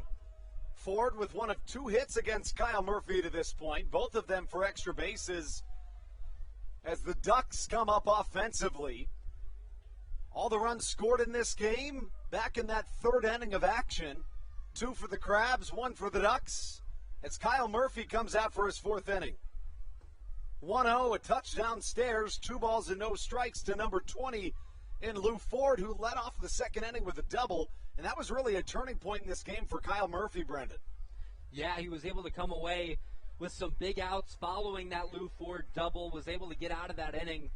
And so here, the one situation you don't really want if you're Southern Maryland is Lou Ford leading off after obviously what we saw in his last at-bat, but Kyle Murphy did a great job of getting out of that jam early. 3-0 in there for a strike. In the regular season, Lou Ford, a .311 hitter. 3 home runs, 31 RBIs. Just 17 strikeouts, though. 58 games played. The 3-1 chop to the left side. It's generally what you're going to see out of Lou Ford. Either a high chopper to the left side or just something soft and in the grass in the alley in right center. And he's got that short, simple approach. You've mentioned an 11-year veteran here in the Atlantic League, and so a guy who's been around, he understands what he needs to do to be successful. We saw that short, simple approach early. He poked it out towards right field and got a double. Ball number 4 misses outside, and a walk leads things off for the Ducks here in the 4th inning. Murphy did not allow any free passes through his first 2 innings of work. In fact, he allowed just 1 base runner, was Lou Ford. In the 3rd, he allowed a solo home run to Chris Shaw. Also walked a batter, but outside of that has been perfect this evening for the Blue Crabs. L.J. Mazzilli comes to the plate. Struck out looking his first time up. The only punch out this evening for Kyle Murphy. A big curveball misses upstairs. Mazzilli in 101 games in the regular season hit .303, 11 home runs, 69 RBIs, a .381 on base percentage. The 1-0, fouled to the right side. Game 1 of the North Division Championship Series. The Crabs are hot, having won 6 of their last 7, 10 of their last 15, to secure a spot in the playoffs for the first time since 2017. Southern Maryland's hometown team will return home to tomorrow. Games 2 and 3, if necessary, will be played at Regency Furniture Stadium. Fastball inside, the count 2-1. Murphy's now thrown 60 pitches, 40 of them fastballs. Outside of that, a mix of curveball, slider, changeup, cutter. The 2-1 inbound. High fly to the right side. In comes Ladarius Clark, ranging in towards the infield and catching for out number 1. And that a big out after you let the leadoff man aboard, Lou Ford. You're able to come back at some soft contact out towards right field there, and Ladarius Clark able to make the play. So now Kyle Murphy can kind of settle into this inning. Man on first, but you did get that first out, and it sets up an opportunity for a double play. Kyle Murphy began his professional career earlier this season, and he's facing a lineup with 6 MLB veterans. Has really stood his ground to this point. 1 away, a runner at first. Lou Ford, not great speed at the first base bag. Debinson Romero at the plate. Slider outside. And really, this is the only inning we've seen in which consistently Murphy has fallen behind Ducks batters. Yeah, and he's just got to continue to pound the strike zone if he can. Establish that fastball. Go to the slider. He's really gone to the slider when he's needed a pitch. You know, when he's needed a strike, he's gone to that slider. So we'll see, you know, if he struggles with command early in this AB, if he'll go back to that slider. And also, to the point about Joe DeLuca we made on the pregame show, does a great job of blocking the ball behind home plate. And right there, did a great job and kept Lou Ford at first base. The 1-0 in there for a called strike, and DeLuca, who's already reached base in this ball game, continues to be one of the most valuable players for Stan Clyburn's Blue Crabs. Kyle Murphy, 6'2", 215 pounds, 24 years old. High fly into the night sky. Here comes the infield converging on it. Somebody has got to call it as Alex Crosby steps onto the pitching rubber to catch for out number 2.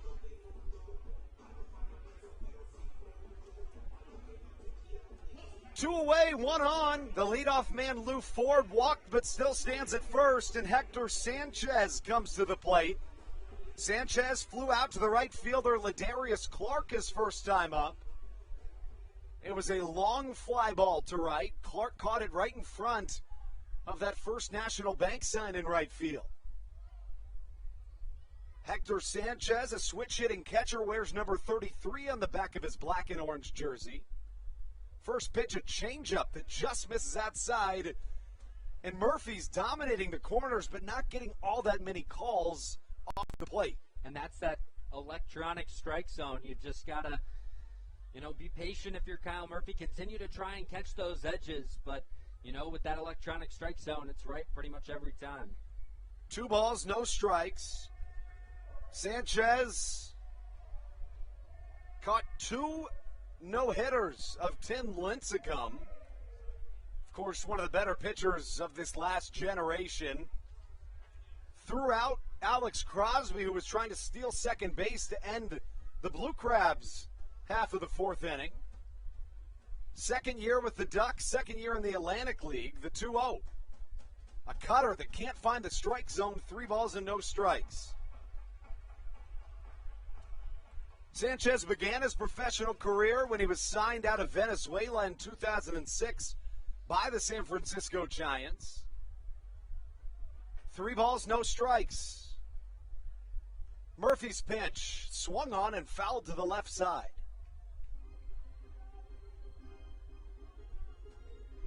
Sanchez helped the Giants win that 2012 World Series in a 4-game sweep over the Detroit Tigers. Spent 7 seasons in the major leagues, mostly with the Giants, a season with the Padres, and another with the White Sox. 3-1 again off the end of the bat. Now the count 3-2. You can't say enough about Kyle Murphy working back into this count. Yeah, Kyle Murphy's continued to do it all day. I mean, a guy who you think back to that second inning when Lou Ford leads off and you've got a man on second, nobody out, and he's able to battle back in that inning and get 3 outs. Well, you know, the same thing applies in the count. He's fallen behind hitters. You mentioned it in this inning a lot, but he's been able to battle back and get those much-needed outs. We'll see if he can finish off Hector Sanchez here. A very different approach between Darren Downs and Kyle Murphy. Downs is going to try to get batters to miss. Murphy wants him to put it in play. The 3-2 fouled once more. And to that point, you know, Murphy with a lot more velocity and a lot more fastballs being issued than Downs. But Downs has made batters miss a dozen times, whereas Murphy has induced just 1 swing and miss. But again, that's not his goal in Murphy. 3 balls and 2 strikes. 2 away and a runner at first in Lou Ford.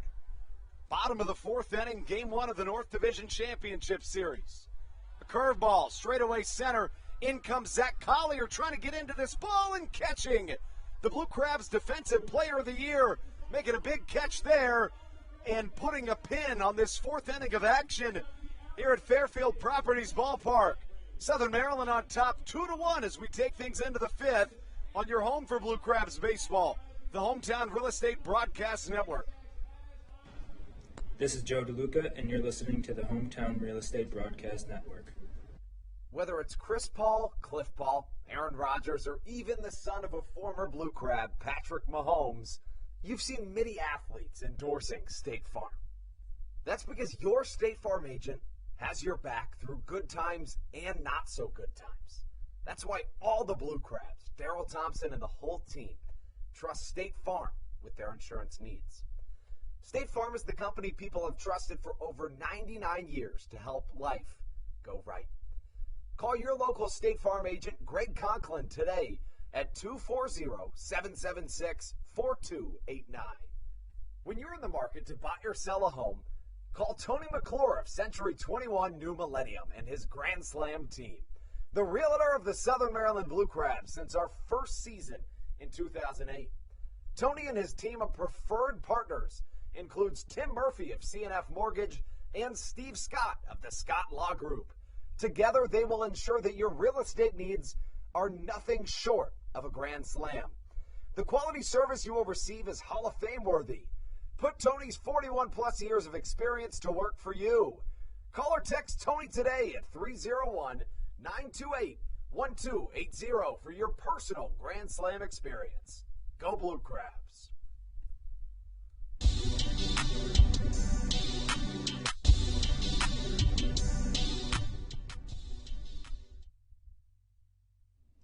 This is Patrick Baker, and you're listening to the Home Towne Real Estate Broadcast Network. Just about halfway through this one here at Fairfield Properties Ballpark. Central Islip, New York, the site for Game 1 of the North Division Championship Series for the hottest team in the Atlantic League and the Southern Maryland Blue Crabs. Andrew Banster here alongside Matthew Hargrove and Brendan Casera. Matthew, what'd you see through those first 4? Through the first 4, I think that you are in a really good position for Southern Maryland. We were talking about the composure that Kyle Murphy needs to show, and he has absolutely done that. And, man, this has just been a great pitching duel, and even though it's 2-1, the offense hasn't been electric, you still have to like where you are in this game. And you like coming into this 5th inning with the bottom 3 of your lineup up to the plate, who broke the scoring seal in their last time up. McAdams swings and misses. The count, a ball and a strike. Darren Downs, through his first 2 innings of action, found success, striking out 5, setting down the Blue Crabs in order in both innings. But then Josh McAdams, Joe DeLuca, and Michael Baca in the third each singled, scoring 1 run before Ruby Silva dropped down that push bunt to bring home a critical run that really is the difference in this ballgame right now. 1-1 from Downs. Inside, and the count 2-1. You made the comparison to Daryl Thompson in the pregame show with Downs, and I think you're exactly right. Just a crafty guy. We've seen a lot of fastballs up in the zone, which, is very surprising for a guy who doesn't have the blow-by stuff. And it's interesting, too, as you see another one right there, in that that's not a call that you're going to get in the Atlantic League with this electronic strike zone, so it really doesn't do a lot for you, especially against a guy in Josh McAdams who can send one over the wall. But he has been loving to go back to that curveball, and you just wonder if the only reason he's going up so much is to set up the off-speed. 3-1, misses outside. It's a 4-pitch walk. I beg your pardon, a 5-pitch walk. And it's the first free pass issued this evening from Darren Downs, and it brings up undoubtedly the hottest bat in the Atlantic League in Joe DeLuca, who earlier in this game singled to extend to an incredible 17-game hit streak. Same number he wears on the back of his jersey. DeLuca, a .304 hitter in the regular season. 1 for 1 so far in the postseason. We have to remember, too, that McAdams was on the move on a 3-2 pitch by DeLuca, and you really like to see something new to the table that Stan Kleinburn brings to the postseason. Showing bunt is Joe DeLuca. Beautifully placed. Downs has no option but to go to first, and it gets over the outstretched glove of Chris Shaw. A beautiful job by Joe DeLuca, not only with the bunt, but also, Matthew, showing the composure. Many times, if you see that ball sail over the first baseman's head, immediately you dart to second. He does not, stays in foul territory, and now runners on first and second with no outs. Really good base running. When he had that steal, when he was going on the 3-2 pitch that I just got done talking about on the last DeLuca AB, having the ability to make it from first to third on the ball into left field, and then, looking back, a lot of guys would have just taken off for third. And Downs, runners on second and first, nobody's fault except for his, the walk and the error. That brings up Michael Baca, who singled home a run his first time up.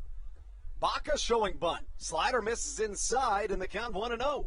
I think it's funny that DeLuca, we've seen a lot of times when he's tried to bunt the baseball, but has never actually gotten it down. It's so true. He's got to be careful. If he tries to bunt to the first base side, Chris Shaw is, at least on that last pitch, was very much in. And that's what you want as a defense. Baca shows bunt again. It's a called strike. And that's why as a base runner you have to be so careful to make sure you don't leave early right on contact, because if Baca pops it up, it's an easy double play for the Ducks. And two, anything to the first base side is probably going to throw out Josh McAdams. Absolutely. Baca's got a lot of speed, too. He gets it down third base line. Bases can easily be loaded.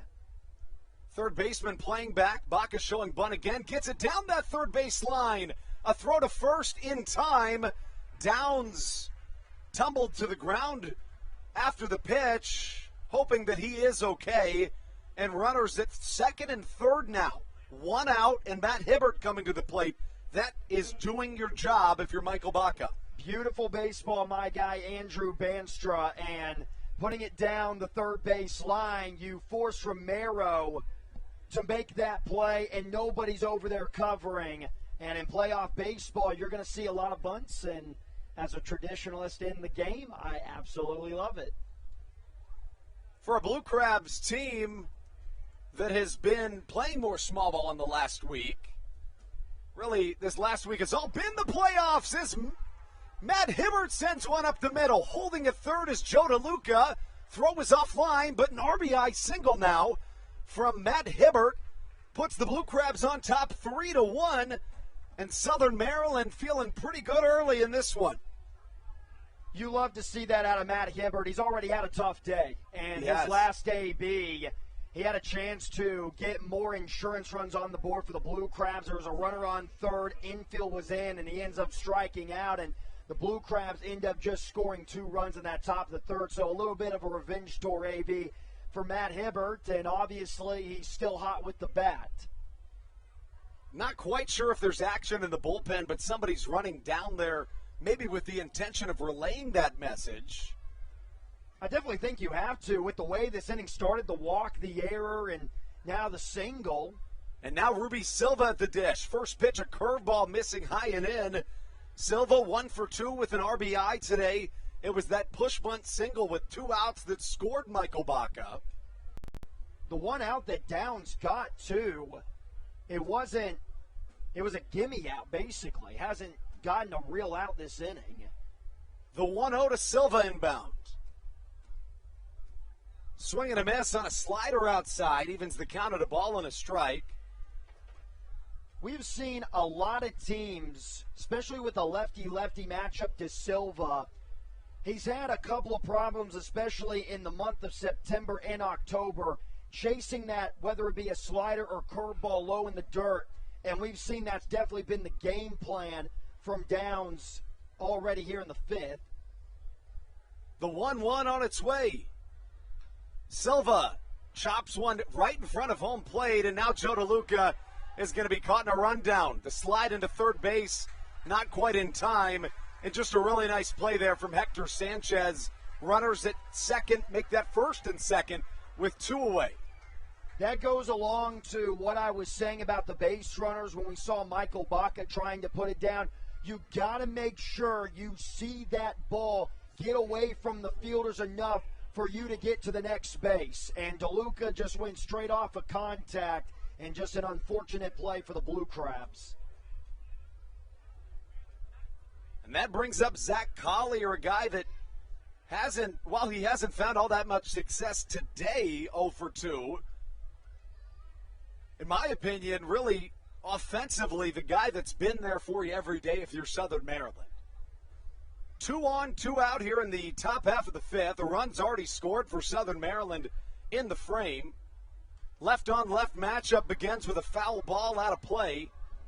You know, it's interesting. Generally, as a defense, you like the left-on-left matchup, but with Collier, he actually hits better against southpaws. And that's why he is in that MVP conversation, a pull-heavy hitter. He definitely can go the opposite way. I'm always surprised to see that they don't have a little bit of a shift on him. Center fielder playing relatively shallow against Collier as the count drops to no balls and 2 strikes. The shortstop Frias, though, as he's holding on Hibbert at second base, he doesn't move back into his regular position. He kind of still stays up the middle. Collier, no balls, 2 strikes. In the regular season, Zach was top 5 in the Atlantic League in just about every category you could imagine. Awaiting the 0-2. Slider low and away. Collier ranked 10th in the Atlantic League in batting average at a .324 clip. 2nd in the Atlantic League in the regular season with a .450 on base percentage. Also top 4 in slugging and OPS. His 25 doubles ranked 3rd in the Atlantic League despite playing in just 3/4 of the games due to missing a month, thanks to an injury back on July 2nd here at Fairfield Properties Ballpark. The 1-2 hit high in the night sky. Can't find it in center. And this one looked like it was going to drop. And I think Boog Powell thought it was going to him. LJ Mazzilli had it all the way. A run scores, but 2 stranded for the Crabs in their half of the 5th. We are officially halfway through this ball game here in Central Islip, New York. Southern Maryland leading by 2, 3-1 as we take things into the bottom of the 5th. Kyle Murphy returns to the mound.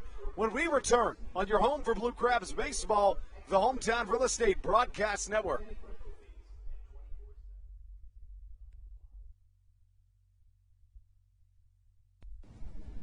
This is Andrew Riceno, and you are listening to the Home Towne Real Estate Broadcast Network. American Radiology is the clear choice for all of your medical imaging needs. With locations in Charles and Calvert counties, they offer a full range of imaging services. Some of their latest innovations included 3D mammography and wide-open MRIs for our claustrophobic patients. For your convenience, they even offer extended weekday hours and Saturdays. For more information or to schedule an appointment, visit their website at AmericanRadiology.com. 2020 was a year unlike any other for everybody. Quickly, the Southern Maryland Blue Crabs came to the realization that baseball must take a backseat to humanity. Immediately, the Blue Crab staff and all of Crustacean Nation teamed together to provide COVID-19 tests and eventually vaccinations.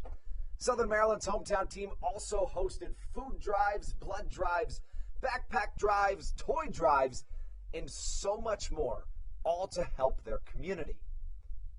The Blue Crabs couldn't be more thankful to the healthcare heroes that have gotten us to this point and helped our community so much throughout the COVID-19 pandemic.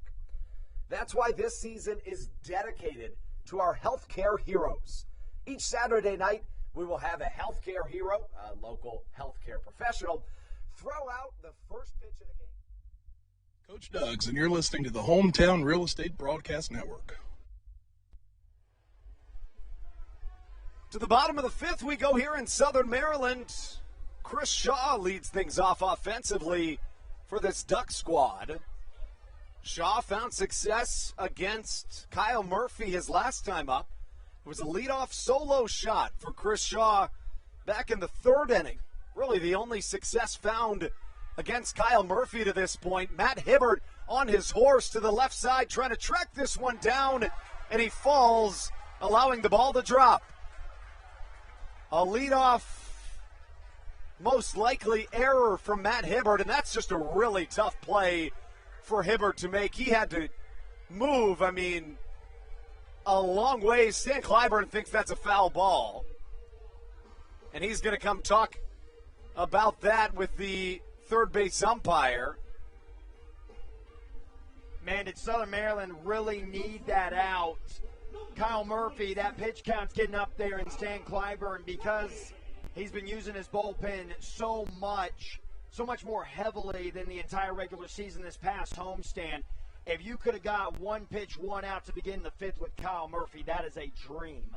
And a really sure glove in Matt Hibbert. They are going to call that a double for Chris Shaw, having to move a long ways as Matt Hibbert. He was shifted to the pull side with good reason of Chris Shaw, who hit a dead pull solo home run his last time up. Brings up Ty Kelly. First pitch, he sees a slider in there, and if you're Kyle Murphy, a guy to this point who really hasn't let the moment outshine him. No, he hasn't. Been very impressive. That's the reason why we've been preaching composure, not a lot of professional baseball experience. No balls and a strike. Chopper to the right side. Silva fields on a hop. Throw to first in time. One away with a runner on third. A playoff baseball mindset, you have to be okay with giving up runs. If you think that you're just going to go out there and be perfect and give up a run and get too hard on yourself, then it's just going to be a long day. So for Kyle Murphy, runner on third, you see the mistake. Things happen in the game of baseball, obviously. Focus on the batter, get an out. If the run scores, you still have a one-run lead. You know, to your point, we talk often about the importance of taking advantage of mistakes, but similarly, it's just as important, you could argue, to rebound to your own mistakes without really letting them compound upon each other. Doing so there was Kyle Murphy, who now faces the top of the lineup for the Ducks in Boog Powell. First pitch, a slider in there, and he's gone to that slider over and over again today, as he should. It's great, and when he had his 9-strikeout day, it was that combination of the slider on the outside part of the plate and the blow-by fastball. No balls and a strike. Powell fouls one down the right field line. And you mentioned that 9-strikeout day. That was his last time out. But for Murphy, the bread and butter today has been pitching to contact. And you can't argue with the results. 3 hits allowed through his first 4 1/3 inning of action. Oh, it was great. That 9-strikeout day is the reason why we're seeing him start here in game one. It got its mojo going. Murphy set at the belt, the 0-2 inbound. Back into the netting.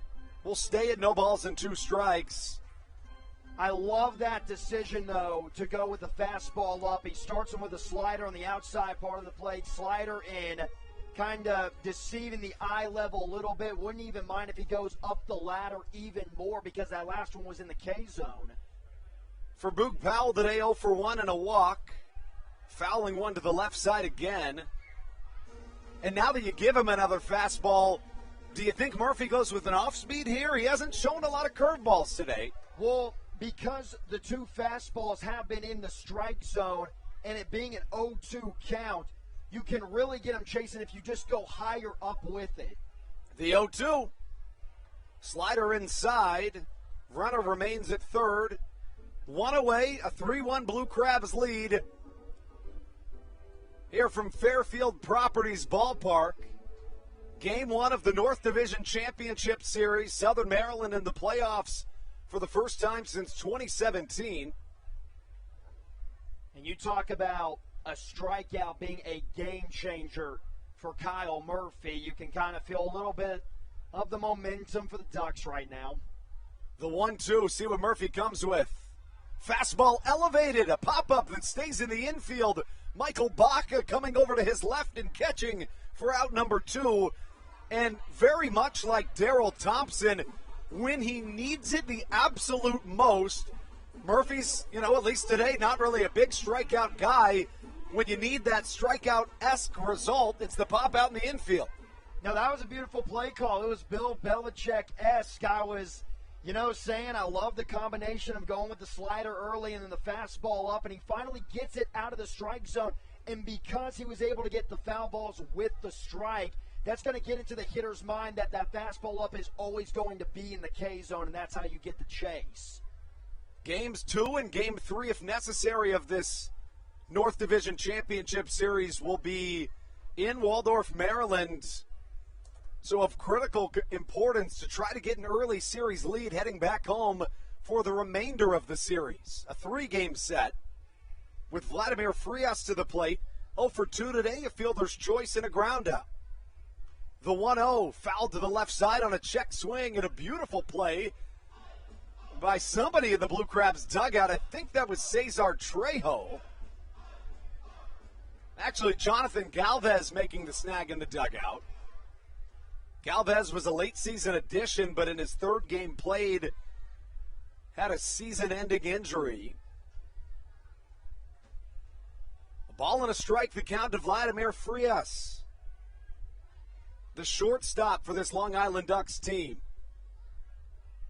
A .286 hitter in the regular season as he fouls one off the top of the mitt of Joe DeLuca. A ball and 2 strikes, the count. Man, I would give anything to see what the reg will look like if Southern Maryland is able to win tonight and have a chance to clinch their way into that championship series. For Southern Maryland, at the same time, you're telling yourself one game at a time. Chopper to the left side. Covering was Josh McAdams at third base, and this one gets through the infield for an RBI single from Vladimir Frias. That's what clutch players do. Vladimir Frias is one of them. If you remember, the last time that Long Island was in Southern Maryland, they shut down Frias, and that was one of the reasons why they were able to win that series. And in the playoffs, you need your go-to guys to step up. Not a bad pitch there by Kyle Murphy, but Frias just kind of throwing his bat out there and going the right way into left field. McAdams had him shaded to the opposite field side. You're right, a really good pitch. Just better placement from Frias. That brings up Steve Lombardozzi. Change up just off the outside corner, ball number 1. 3-2 the score. The Blue Crabs still in control of this game. Have only seen scoring in 2 innings. The Blue Crabs put up 2 in the 3rd. The Ducks responded with 1 in the bottom half. And now here in this 5th, either side with a run. High fly to the right side. Lombardozzi into foul territory and out of play for strike number 1. And now, with Frias with that single, I totally would be fine with Kyle Murphy. Say he gets Lombardozzi out here. I would totally be fine with Stan Clyburn bringing back out Kyle Murphy, but I think that may be out of the window because of the Frias hit. And if he gets Lombardozzi out, you're going to have to go through the meat of the lineup in the 6th inning. See what he comes with on the 1-1 from the third base side of the rubber. Instead, a pickoff move to first, trying to keep Frias' speed in check. But, Andrew, we really are watching a star, at least in the Atlantic League, being born in Kyle Murphy. Truly. I mean, there's no question about it. Been so fun to watch. Another pickoff move to first. And real quick, sorry to cut you off, just still got a long career ahead of him. Only 24 years old. That's the thing. You could see this guy at the affiliated ball ranks within the next few years, no question about it. If the MLB draft was still as long as it used to be, he would have been drafted this year, no question. 1-1, a pitch out, throw down to second, will be in time. What a throw and what a play call from Joe DeLuca. Caught stealing is Vladimir Frias for out number 3. The Ducks get one back, however, in their half of the 5th, and we are through 5 complete innings of action here on Long Island. 3-2 Blue Crabs as we take things into the 6th. When we return on the Home Towne Real Estate Broadcast Network, maybe a new arm onto the mound for the Ducks.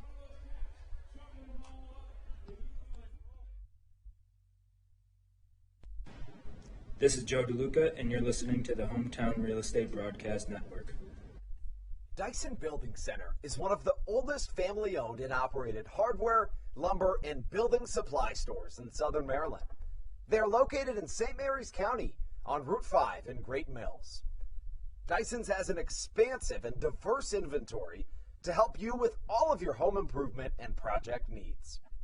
Whether you're new to the world of DIY, a tried and true DIY professional, or somewhere in between, the friendly and experienced staff at Dyson Building Center is ready and willing to help you today.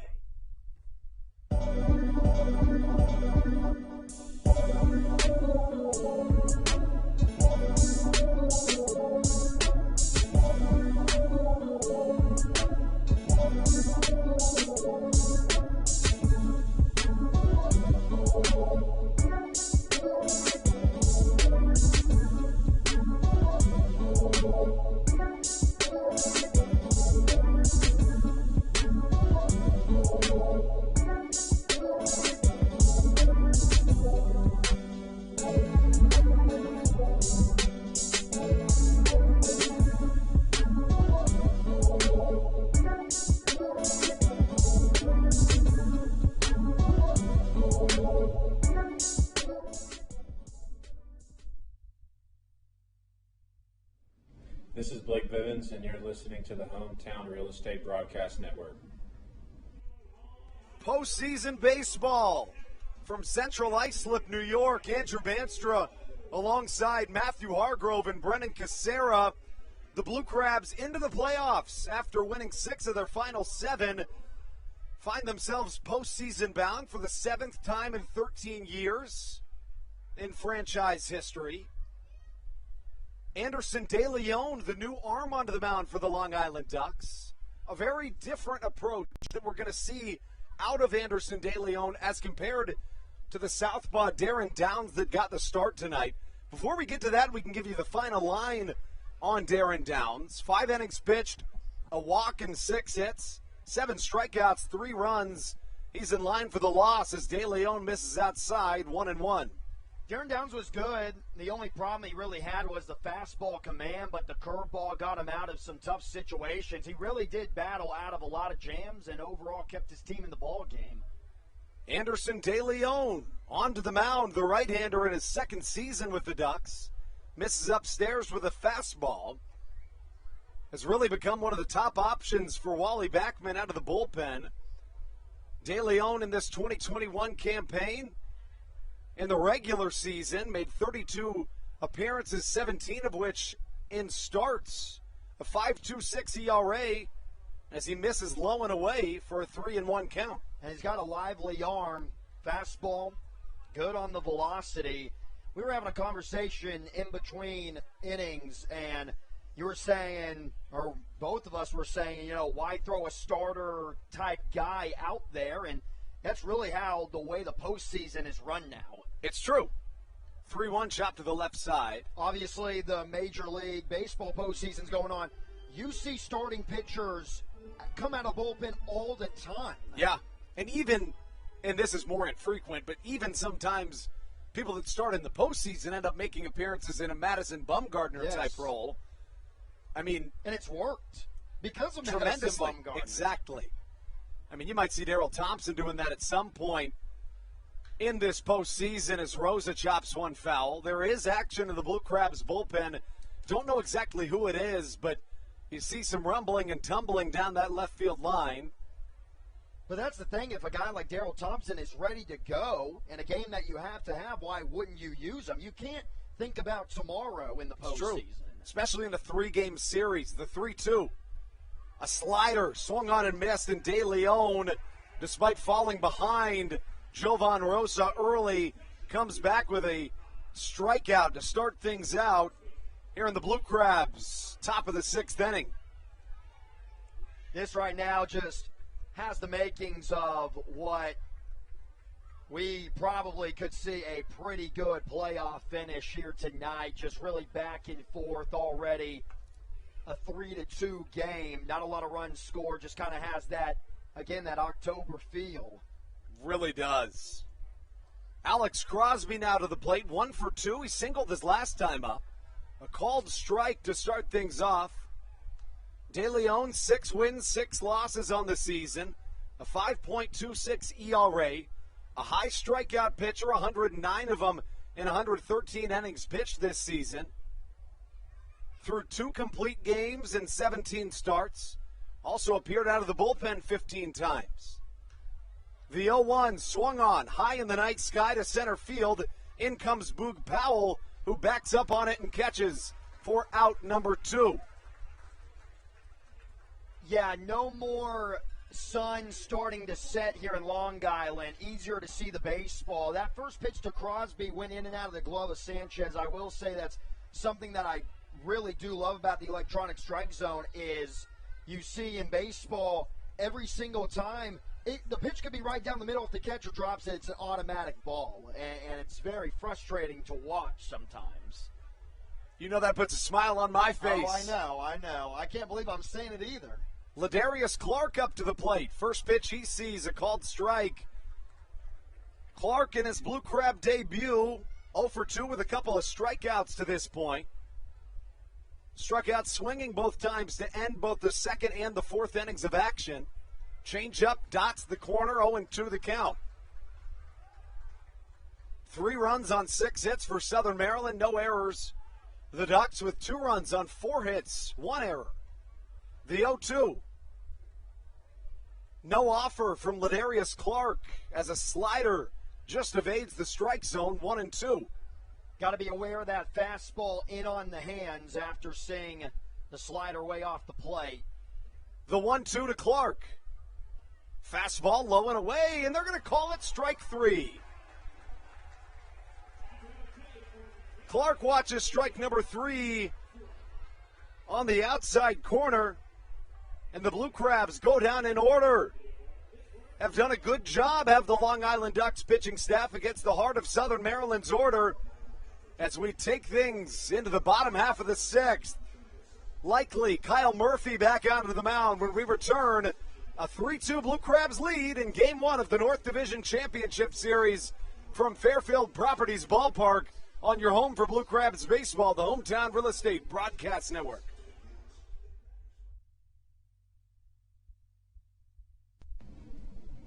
This is Daryl Thompson, and you're listening to the Home Towne Real Estate Broadcast Network.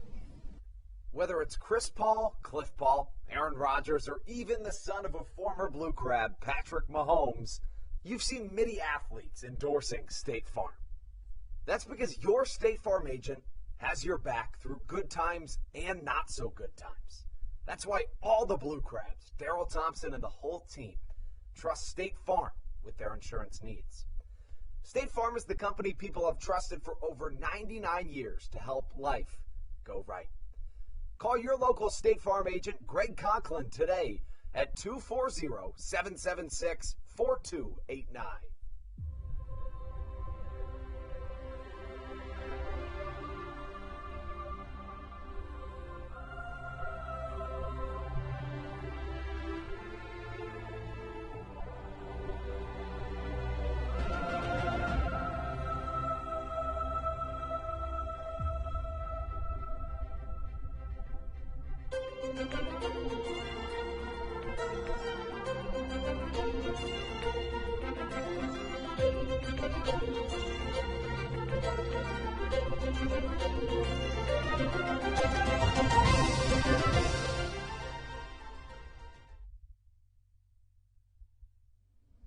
This is Kent Blackstone, and you're listening to the Home Towne Real Estate Broadcast Network. Southern Maryland hugging to a thin margin here on the road in Game 1 of the North Division Championship Series on Long Island. Your Southern Maryland Blue Crabs clinging to a 3-2 lead, and they put their starter back out for the 6th inning of action. It's Kyle Murphy, who has been fantastic to this point. 5 innings, 4 hits, 2 walks, and a strikeout for the right-hander. 2 runs, both earned. And this, the biggest inning of his evening so far, facing the meat of this Long Island order.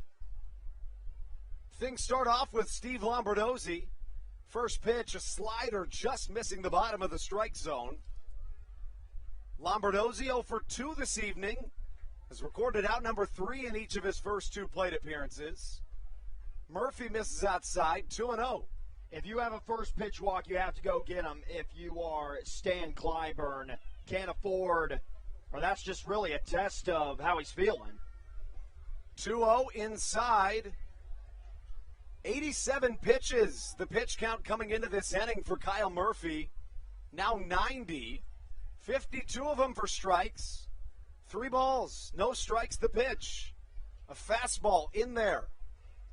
Got to go with your most comfortable pitch. Again, you can't afford to walk Lombardozzi to lead off the inning. Got to trust your defense.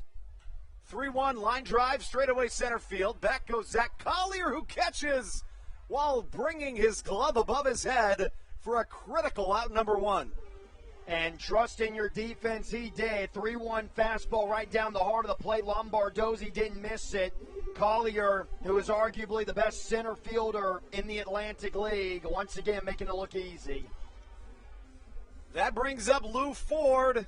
Ford, 1 for 1 with a double and a walk today.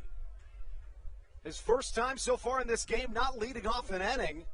1 away, Southern Maryland leading this game 3-2. First pitch to Lou, just a touch downstairs.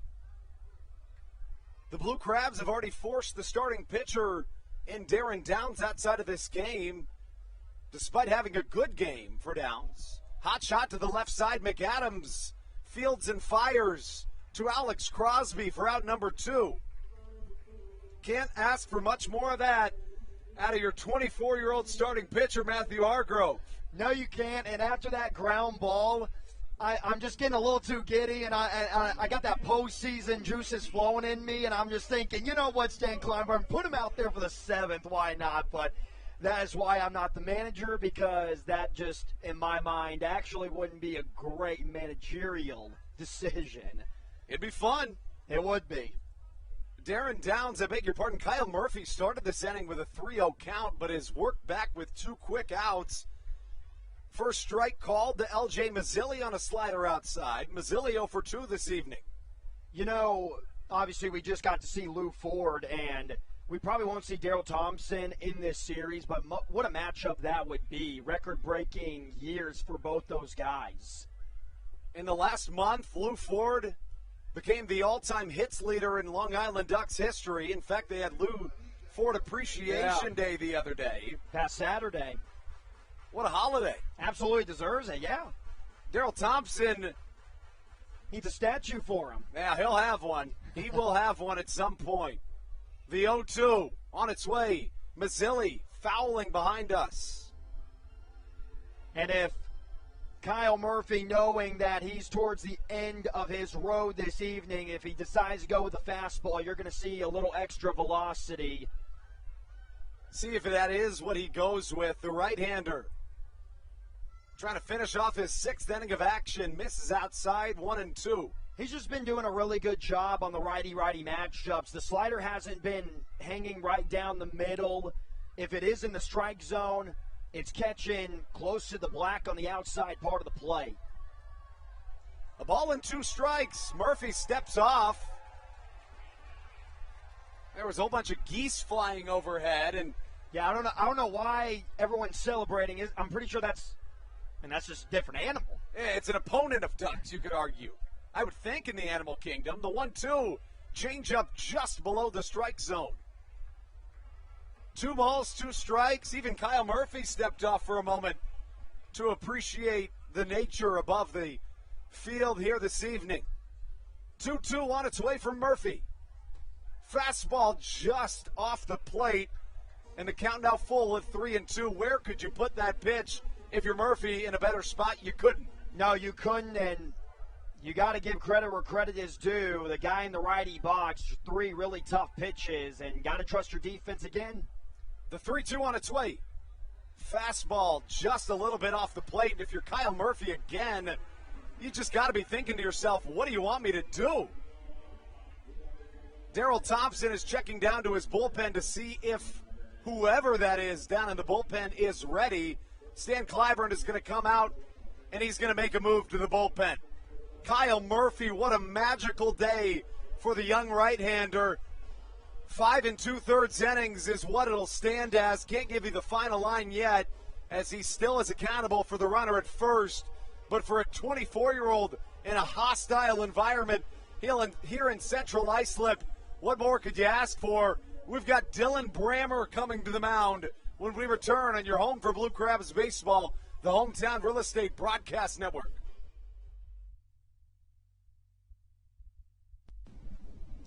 This is Patrick Baker, and you're listening to the Home Towne Real Estate Broadcast Network.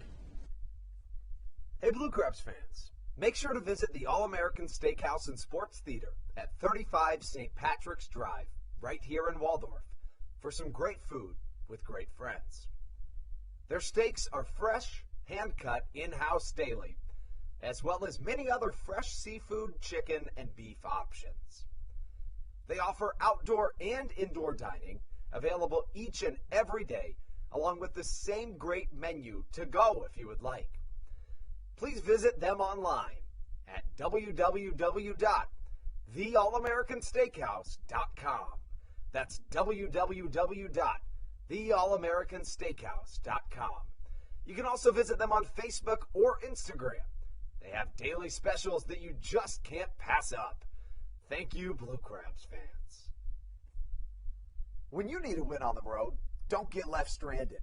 Make AAA part of your roster, and you'll always have someone on deck ready to get you home.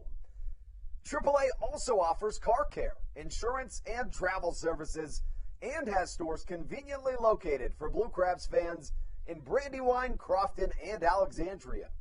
Don't forget to ask them about membership discounts for military and first responders.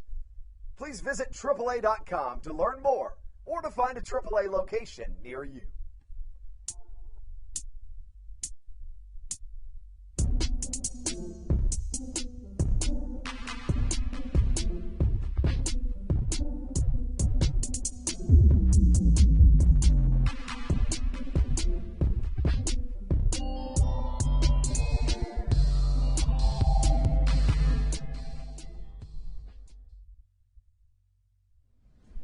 This is Dalton Geeky, and you're listening to Home Towne Real Estate Broadcast Network.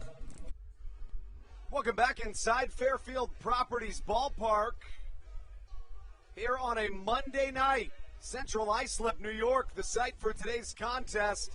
Game 1 of the North Division Championship Series as your Southern Maryland Blue Crabs enter the postseason for the first time since 2017, and they'll turn to the very sure arm of Dylan Brammer, a guy that joins this team having made a tremendous impact, Matthew.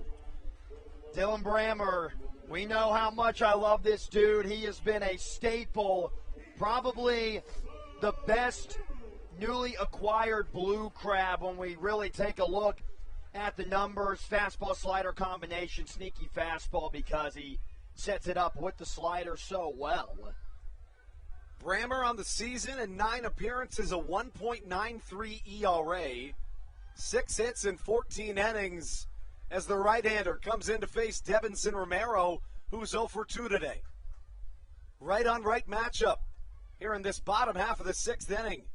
2 away and a runner at first as a fastball just evades the strike zone 1-0. What a storyline it would be if Kyle Murphy and Dylan Brammer can step up to help the Blue Crabs get Game 1. That's got to make the front office feel pretty good about themselves being newly acquired guys. Some critical additions to this pitching staff as Brammer comes set. Runner goes on the pitch. The throw down to second is not quite in time. In the meantime, though, it was a strike, so the count 1-1. Tying run stands at second base. Reached on that walk in which Kyle Murphy was just dotting the outside corners of the strike zone, but the robo-ump wouldn't quite give him the call. Really nice job, though, by Ruby Silva to keep the tag on. Thought for a second that the runner came off the base. Yeah, did too. Silva, one of those high IQ players, as Brammer sets up a 1-1 count. Dylan Brammer, a first-year Blue Crab. Number 19 on the back of his jersey. The pitch, a changeup outside, 2-1. And if you got to be nitpicky, that is the one difficulty that Brammer's had this year. 6 walks in 14 innings, but really that's not all that bad. And I do want to say with those numbers, he had one outing where a lot of those walks came in, and you're exactly right, yeah. A little bit of a command issue from time to time. 2 balls and a strike to Devinson Romero. A runner at second represents the tying run. Brammer will look back to second. Fastball high and away, the count 3-1. Brammer's going to get a new baseball. All 3 balls, a little bit concerning too. They haven't been close to the strike zone. 2 off-speed pitches, and now the fastball that was high and up, and even the one he threw for a strike was pretty close to being outside of the K zone. Dylan Brammer onto the mound here in the bottom of the 6th in relief of the right-handed Kyle Murphy. Currently in line for the win is Murphy. Right-on-right matchup, 3-1 pitch inbound. The pitch. A fastball just off the plate, and it's ball number 4. Little low. Still no time to panic. It's not like you're moving another guy into scoring position. And that brings up Hector Sanchez here in a hostile environment. Southern Maryland hugging make that a 3-2 lead. The Blue Crabs 3 runs on 6 hits, no errors. The Ducks 2 runs on 4 hits with an error. Hector Sanchez.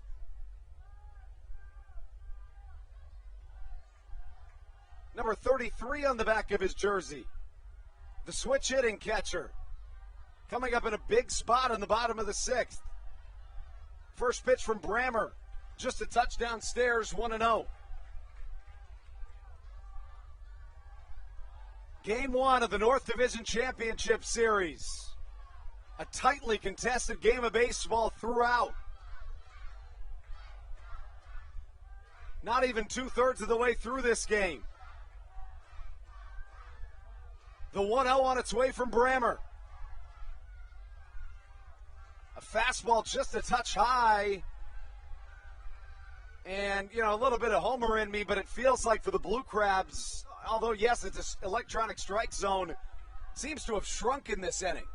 A lot of close misses. We saw it in that last batter with Kyle Murphy, 0-2, and then you saw 1-2, and then the 3 straight balls. 2-0. Swinging a foul tip into the ground from Hector Sanchez. Gets one on the board, 2 balls and a strike to the count. If Dylan Brammer is feeling it, I know the command is the biggest issue right now for number 1-9, but with runners on second and first, Hector Sanchez, he is definitely thinking a fastball's coming. If you can fit in a slider, it doesn't even have to be perfect. Even one right down the middle is going to keep them off balance. Brammer this season sandwiched a couple of run-allowing performances in between 8 innings of 2-hit baseball, 8 strikeouts in those frames. 2 balls and a strike from number 19, who comes home with the pitch. High in the night sky, should be playable. Somebody's got to call this baseball. Silva at second catches, pumps the fists, and Dylan Brammer does his job, stranding 2 on the base paths, and Southern Maryland through 2/3 of this ball game, leading by a score of 3-2. Take things into the 7th when we come back on the Home Towne Real Estate Broadcast Network. This is Matt Latos, and you're listening to the Home Towne Real Estate Broadcast Network. Dyson Building Center is one of the oldest family-owned and operated hardware, lumber, and building supply stores in Southern Maryland. They are located in St. Mary's County on Route 5 in Great Mills. Dyson's has an expansive and diverse inventory to help you with all of your home improvement and project needs. Whether you're new to the world of DIY, a tried and true DIY professional, or somewhere in between, the friendly and experienced staff at Dyson Building Center is ready and willing to help you today. In February of 2020, Regency Furniture Stadium and the Southern Maryland Blue Crabs were given what we view as an honor, being named the 4th mass vaccination site in the state of Maryland.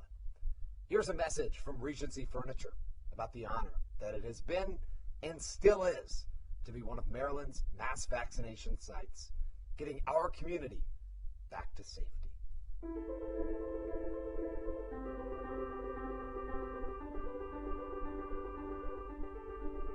During these times of uncertainty, it helps to know there are things we can control to help ourselves and others.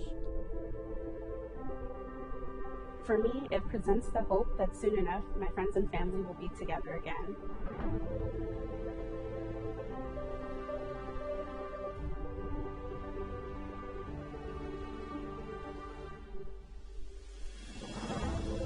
We just want to take this moment to thank the Maryland National Guard for their support. This is Patrick Baker, and you're listening to the Home Towne Real Estate Broadcast Network. The 7-8-9 of this Blue Crabs lineup leads things off as we take you into this top of the 7th inning here in Central Islip, New York. Dylan Brammer did his job and now gives way to the offense. Starts off with Josh McAdams, who swings and misses at a first pitch strike number 1. The 7-8-9 of this Blue Crabs order has been electric so far today. Each time they've began an inning, it's resulted in a run. Second pitch, high in the night sky. Can it get out of play? Yes, but barely. And the count, no balls and 2 strikes to Josh McAdams. They went up and out of the zone. McAdams able to get a piece on it. Something that we highlighted with Josh McAdams is he does struggle with the heater up and in. Let's see if Long Island will look at that scouting report and try to get the strikeout with that pitch. McAdams has been really good today. He has reached base in both. He has. I mean, critical. Yeah. Absolutely critical. And to produce like that at the bottom of the lineup is something that normally you don't see in baseball. With the Blue Crabs, you have. Slider outside misses. Beg your pardon, catches the zone for strike number 3.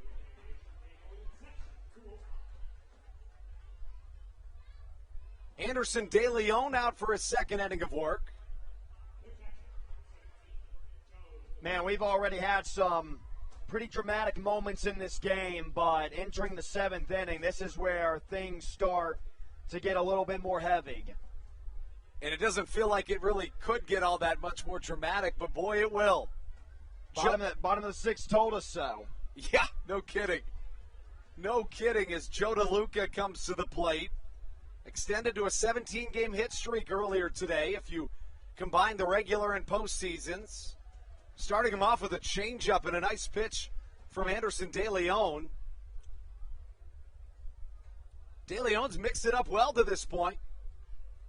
7 sinkers, 5 sliders, 2 changeups, a curveball, and a cutter. It's in an inning and a third pitch. He relieved Darren Downs, who was very successful through his first 2 innings, but then found struggles. No, I'm kind of surprised to see all these off-speed pitches from De La Rosa. De Leon's 0-1, swung on and missed, and the count 0-2. Or excuse me, De Leon, and that was maybe the best off-speed pitch that we've seen from the entire day. Has a lot of good life on that fastball, and because the Blue Crabs know that, switching up the game plan, it's working. DeLuca from the left side. First time batting from the left side this evening. The switch hitter sees one bounce in the dirt, the count 1-2. Joe DeLuca, the hottest bat in the Atlantic League over these last 3 weeks and some change, hitting almost 500 in the last 3 weeks of the season at 481. That led the Atlantic League by 82 points. 82. Getting it done when it matters most. A ball and 2 strikes. De Leon's got his sign.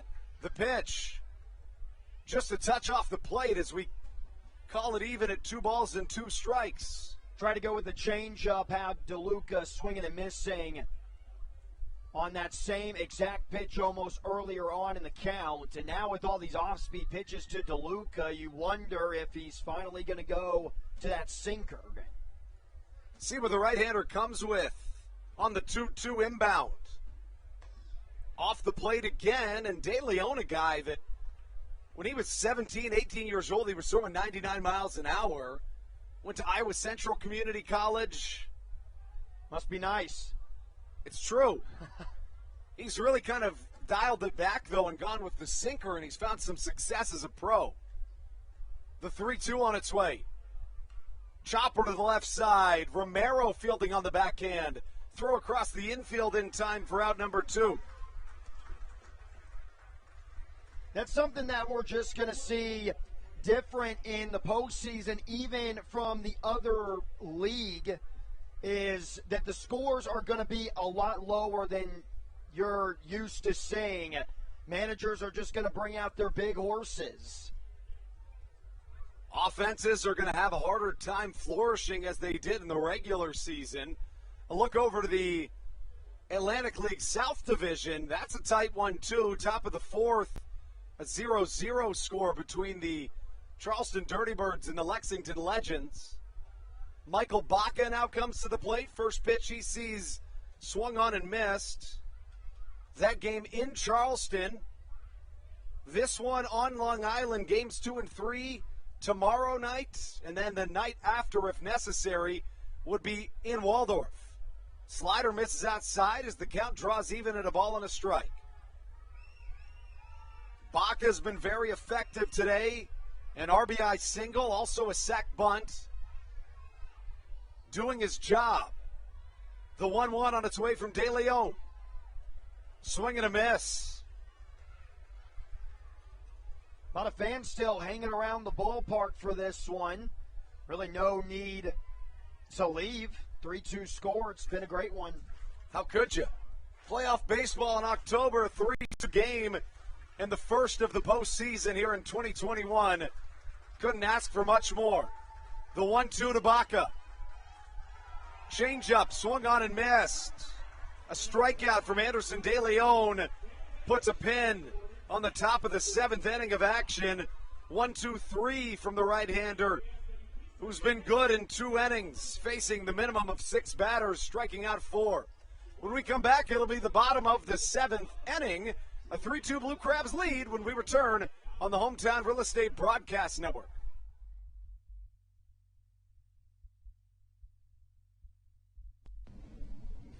This is Daryl Thompson, and you're listening to the Home Towne Real Estate Broadcast Network. When you're in the market to buy or sell a home, call Tony McClure of Century 21 New Millennium and his Grand Slam team. The realtor of the Southern Maryland Blue Crabs since our first season in 2008. Tony and his team of preferred partners includes Tim Murphy of CNF Mortgage and Steve Scott of the Scott Law Group. Together, they will ensure that your real estate needs are nothing short of a grand slam. The quality service you will receive is Hall of Fame worthy.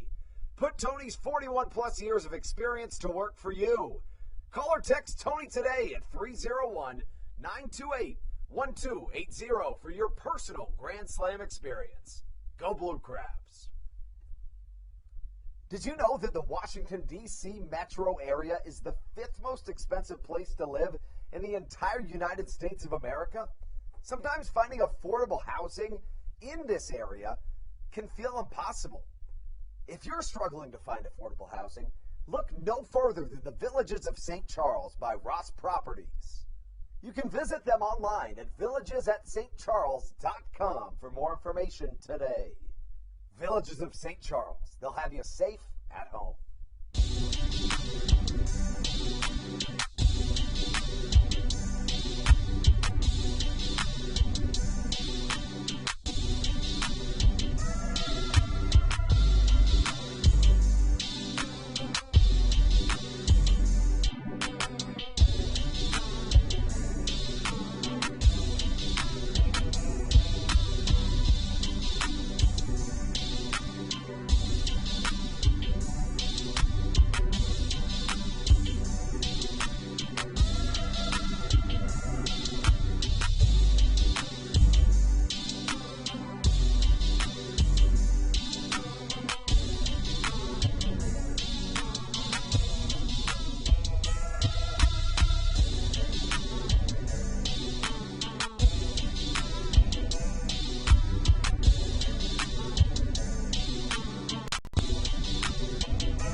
This is Joe DeLuca, and you're listening to the Home Towne Real Estate Broadcast Network.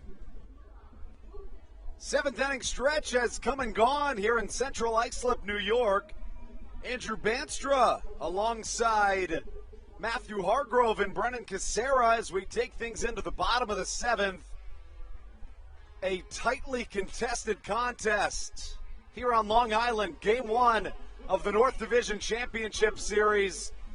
Blue Crabs back in the postseason for the first time since 2017, and greeted on the mound by Chris Shaw is Dalton Geeky. Geeky taking the mound, the 3rd Crab onto the hill here on this Monday night. As for Dalton Geeky, one of the top options for Stan Clyburn this season. First pitch to Chris Shaw, fouled over our heads for strike number 1. Geeky 3.24 ERA this season, 50 in a 3rd innings pitched, 54 strikeouts. The guy that has been really one of the better relievers in the Atlantic League. Last time we saw him, definitely one that he would like to forget. Certainly in that Game 2 as he issues a beautiful curveball, swung on and missed. Not something we see from him all that often, but he pulls it out early here. You're right. Most of the time, he's got really good action on that fastball, really good velocity, uses it early and often. Geeky's 0-2 on the way home. Fastball swung on and missed. I beg your pardon, off speed. Watch for strike number 3. And a really solid out number 1 from Geeky. And you know, moments like Geeky had in that Game 2 doubleheader where he almost had the blown save, moments like that right before postseason can really help a pitcher, or, you know, if a batter was struggling, it can help him out a little bit because it just makes them focus up just a little bit more, and we might see that from Geeky tonight. And doing so against a guy in Chris Shaw who has 2 of the 4 Ducks hits this evening is, I mean, you can't ask for much more than that. First pitch misses outside to Ty Kelly. Kelly 0 for 2 this evening, a fly out and a ground out.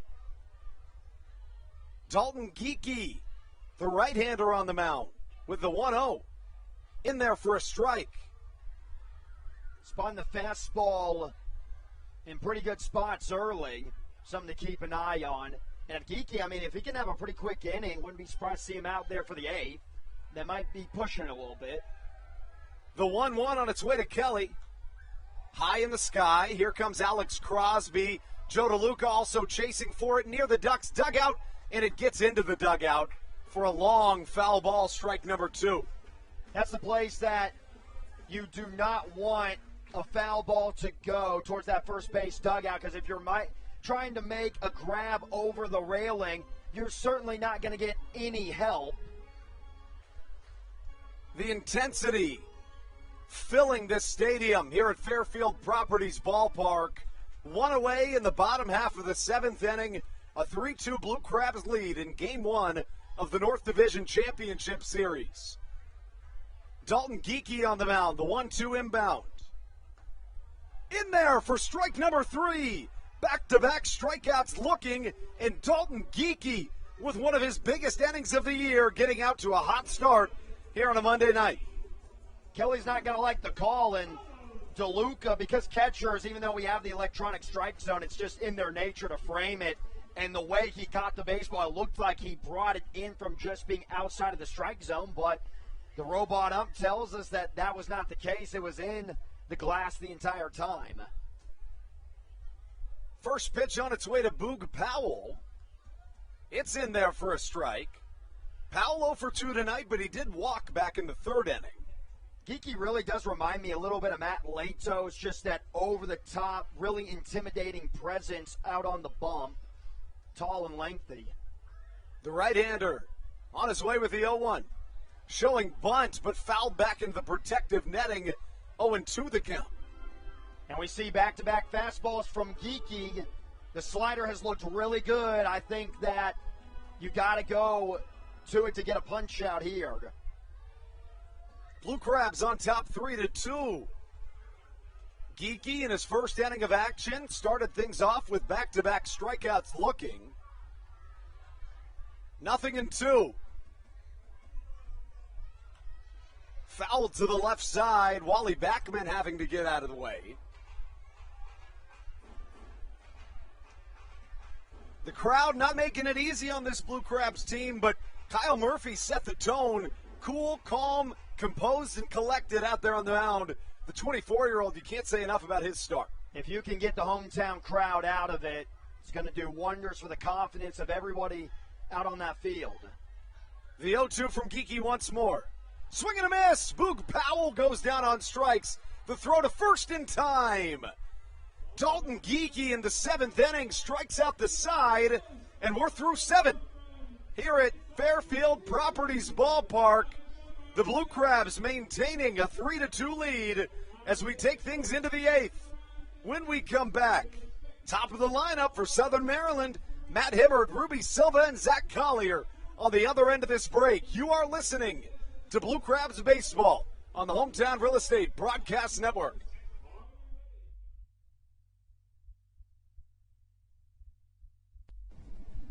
This is Edric Riceno, and you are listening to the Home Towne Real Estate Broadcast Network. So, what do you like about your home? Practice like hockey. I practice stick handling and sometimes shooting. Mommy. Go outside sometimes. I like playing in lacrosse. Playing the Switch. I like to scribble. Daddy, I like to build Legos at home. I have the biggest closet. Riding my dirt bike. We help you home.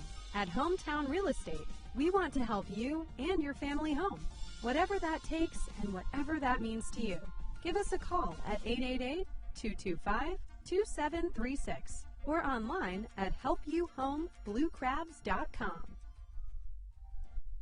All Pawn is Southern Maryland's premier pawn shop and is the official pawn shop of the Southern Maryland Blue Crabs. Stop by and say hello today.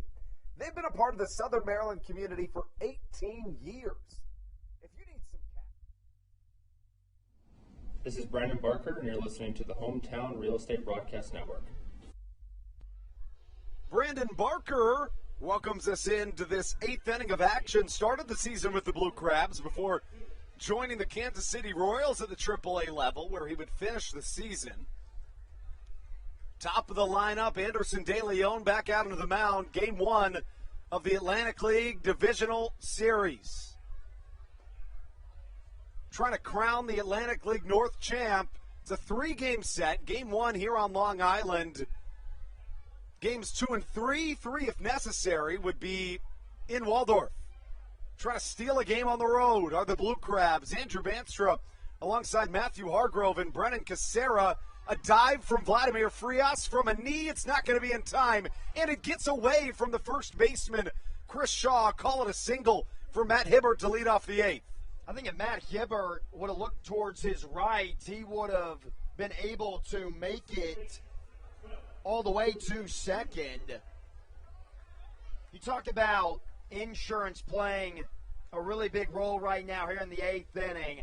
You just have a feeling, or at least I do, in the ballpark that 3 runs is not going to be enough. You'd really like an insurance run. There's just simply no question about it. But you're always going to feel that way in a playoff game and when it's a 1-run lead. Always. No question about it. And that brings up Ruby Silva. Southern Maryland now 3 runs on 7 hits, no errors. The Long Island Ducks 2 runs on 4 hits and an error. The Blue Crabs back into the postseason for the first time since 2017.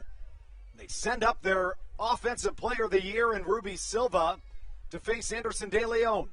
First pitch swinging, misses on an off speed. And, you know, a really different approach between Anderson De Leon and Darren Downs. A couple of guys that really complement each other well, and that Downs is going to try to get you to miss with the soft stuff. De Leon is going to come at you with the high velocities. No balls and a strike to Silva. Line drive to the right side. It's on the ground. Silva didn't run. I believe that bounced. No. They're going to say that it was caught in the air. So what happened was it was very close to being caught, was bounced. First baseman touches first, forcing Hibbert to run to second. Really high IQ play, because if you just immediately throw it to second, there's no way you get Silva too much speed down the first base line. And a really high IQ play by a guy in Chris Shaw that was an outfielder his whole career at the MLB level, and then transitions to first here for the Ducks. 2 away now for Southern Maryland. Brings up Zach Collier here in the Blue Crabs half of the 8th. Could be Dalton Geeky back out, but likely Andres Briseño. Fastball misses outside to start off Zach Collier. And that's something that would make you comfortable about the Blue Crabs not absolutely having to have insurance, because you know you have at least Briseño for the 8th, and then if you get to him, Latos in the 9th. This one might have come in and hit Zach Collier. If not, it's ball 2. It did hit Zach Collier, and a runner on now for Southern Maryland. Brings up Jovan Rosa, 2 away here in the top of the 8th. A 3-2 Blue Crabs lead. The runs came mostly back in that 2nd inning. Michael Baca drove in a run on a RBI single. Soon thereafter, Ruby Silva drove in a run on a push bunt that brought home Baca.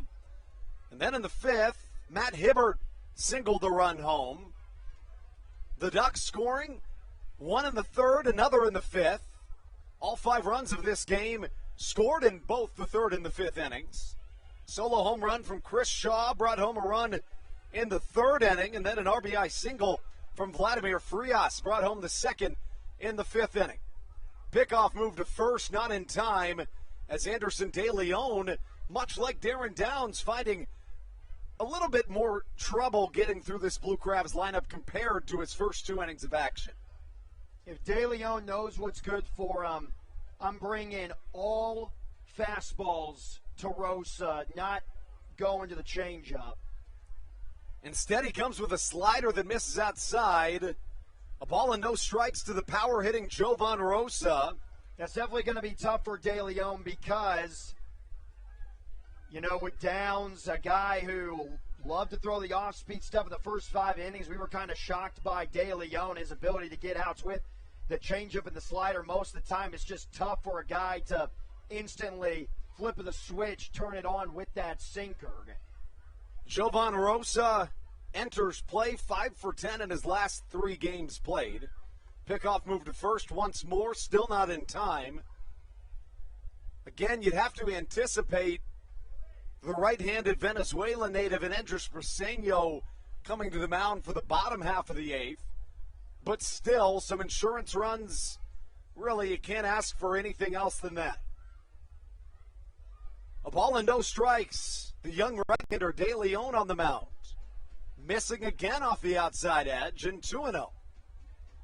Now you'd have to think he probably does come back with that fastball. Has to, 2-0. Can't afford to get the righty-lefty matchup with Crosby waiting in the on-deck circle. Could see him throwing a changeup down the middle here, pull the string on him, and that's a situation where you can't throw right down the middle to keep him. He'll still be off balance. Another pickoff move. This evening, it's been the 7, 8, 9, and 1 of this order that have really produced for Southern Maryland. The 2, 3, 4, 5 have struggled, even the 6. But Josh McAdams, Joe DeLuca, Michael Baca, and Matt Hibbert have come through when needed most. See if Jovan Rosa can join the club. Another pickoff move. Collier, he's a stolen base threat, but, he has the speed to steal a lot of bases. I don't think he's going here. I don't think that's the whole story. I think De Leon is kind of confused on what he wants to throw here, and he's stalling by keep going over there to first and just kind of making up something in his mind. He's gotten a 7-year MLB veteran catcher behind the dish in Hector Sanchez, who calls for a fastball outside, called strike 2 and 1 the count. Jovan Rosa for 2 with a pair of strikeouts this evening. This is first time facing Anderson De Leon. De Leon entering his 3rd inning of work. The 2-1. Chopped to the left side, fielded on a bounce from Vladimir Frias, who fires to second. The fielder's choice puts an end to Southern Maryland's 8th inning of offense. Turn things over to the bottom half. A 3-2 lead. Southern Maryland on top in Game 1 of the North Division Championship Series here at Fairfield Properties Ballpark on Long Island. We'll be right back on your home for Blue Crabs Baseball, the Home Towne Real Estate Broadcast Network.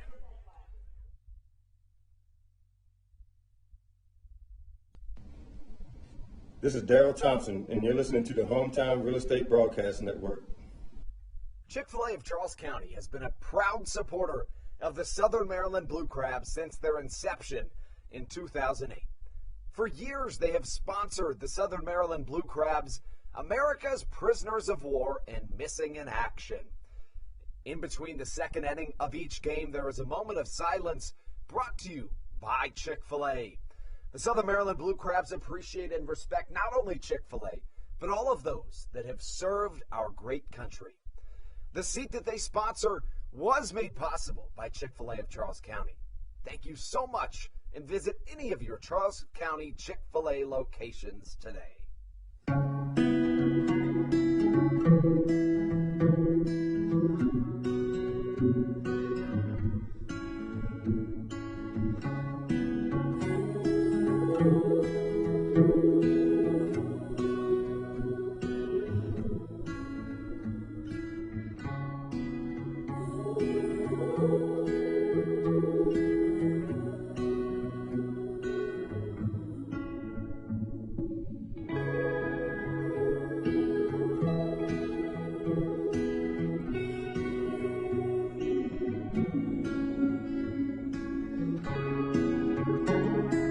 This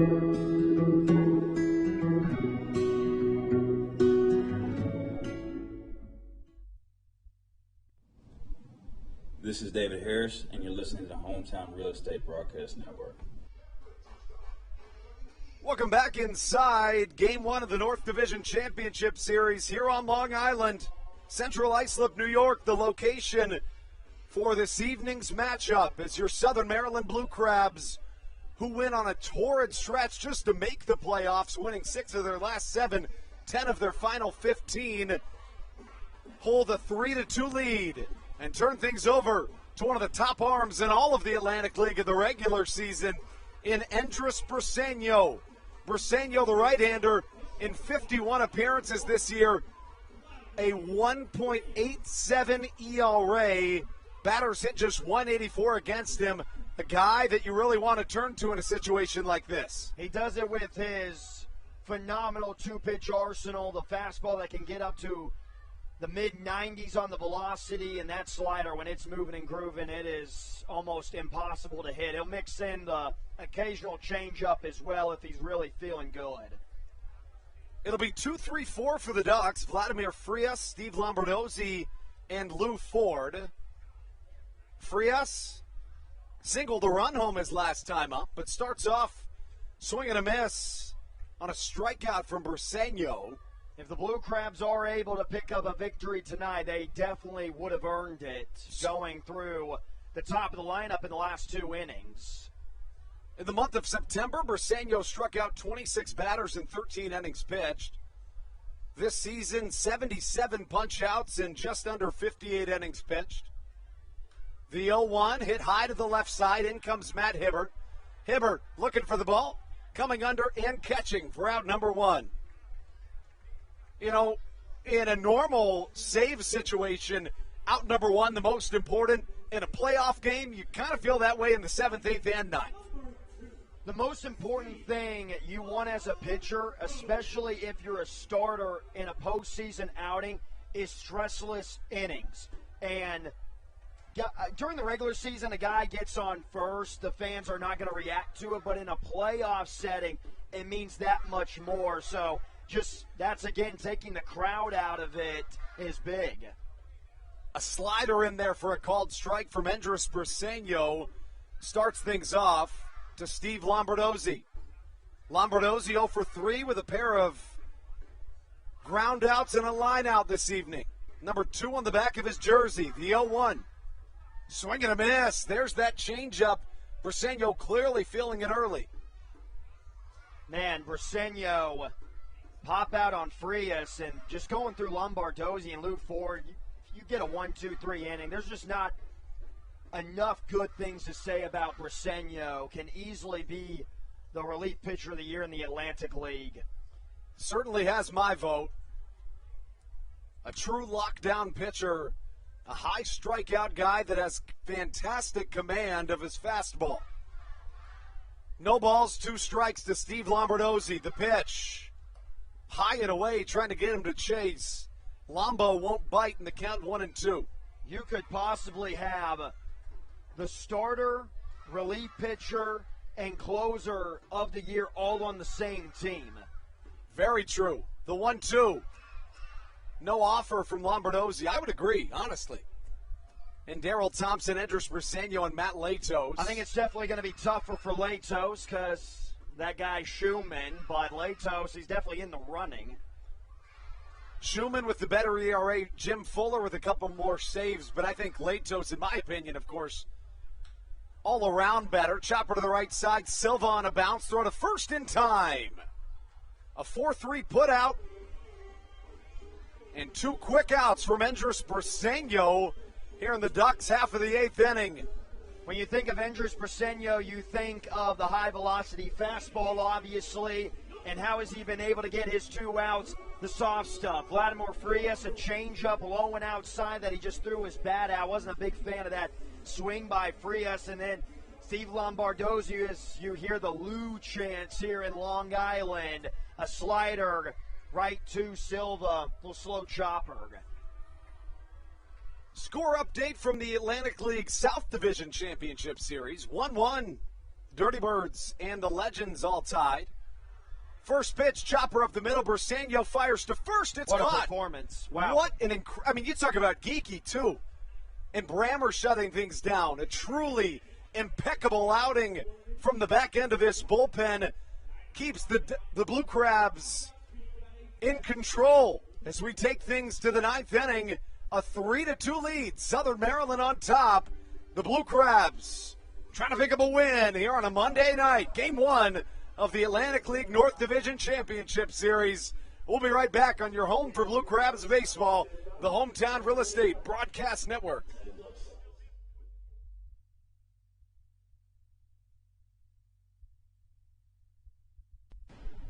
This is Joe DeLuca, and you're listening to the Home Towne Real Estate Broadcast Network. Whether it's Chris Paul, Cliff Paul, Aaron Rodgers, or even the son of a former Blue Crab, Patrick Mahomes, you've seen many athletes endorsing State Farm. That's because your State Farm agent has your back through good times and not so good times. That's why all the Blue Crabs, Darryl Thompson and the whole team, trust State Farm with their insurance needs. State Farm is the company people have trusted for over 99 years to help life go right. Call your local State Farm agent, Greg Conklin, today at 240-776-4289. When you're in the market to buy or sell a home, call Tony McClure of Century 21 New Millennium and his Grand Slam team, the realtor of the Southern Maryland Blue Crabs since our first season in 2008. Tony and his team of preferred partners includes Tim. This is Patrick Baker, and you're listening to the Home Towne Real Estate Broadcast Network. In front of a hostile crowd here at Fairfield Properties Ballpark, your Southern Maryland Blue Crabs in Game 1 of the Atlantic League North Division Championship Series, leading the Long Island Ducks by a score of 3-2 as we enter the top half of the ninth inning. Alex Crosby to the plate, facing Anderson De Leon. First pitch swinging, chopper to the right side, fielded, fired, out number 1.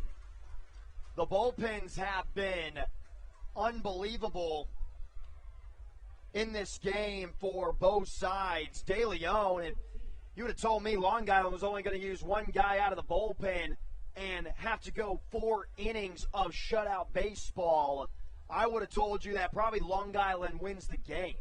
It's true. It's been a fascinating game throughout from both sides. As we continue into this ninth inning, Ladarius Clark comes up to the plate. First pitch from De Leon way outside, and it misses. Starter tonight, Darren Downs, went 5 innings, 6 hits, 3 runs all earned, a walk and 7 strikeouts. De Leon, 3 1/3, 1 hit, no walks, 4 strikeouts. Also hit a batter. Slider misses outside, and Ladarius Clark works the hitter's count. 2 balls, no strikes. You get the feeling that Ladarius Clark is due to do something huge. I know we still have all series for him to do something, but just the newcomer kind of bringing in some more life due to the Harris injury. Dave Collins, the voice of the Lancaster Barnstormers, once told me this guy would be at the MLB. He's just got to put a few things together, and, you know, that's the type of talent that you see in the Atlantic League. A guy with tremendous pop in Ladarius Clark. Dave Collins had nothing but good things to say about this young man who comes up in a pivotal spot, 1 away, nobody on, top of the ninth inning, trying to add an insurance run here in Game 1 of the North Division Championship Series. De Leon out of the windup. Slider inside, 3 balls and a strike to Clark, who is the biggest stolen base threat on this team for Southern Maryland. No questions asked. Let's remind you, if Clark is able to work a walk, it's not like you're going into your typical 7, 8, and 9, kind of the meat of the order. Yeah, I mean, there's no question about that. That is called a strike, however. Looked like it might have been ball 4, but instead, we're full at 3-2. Would really watch the changeup here from De Leon. Game 1 here on Long Island.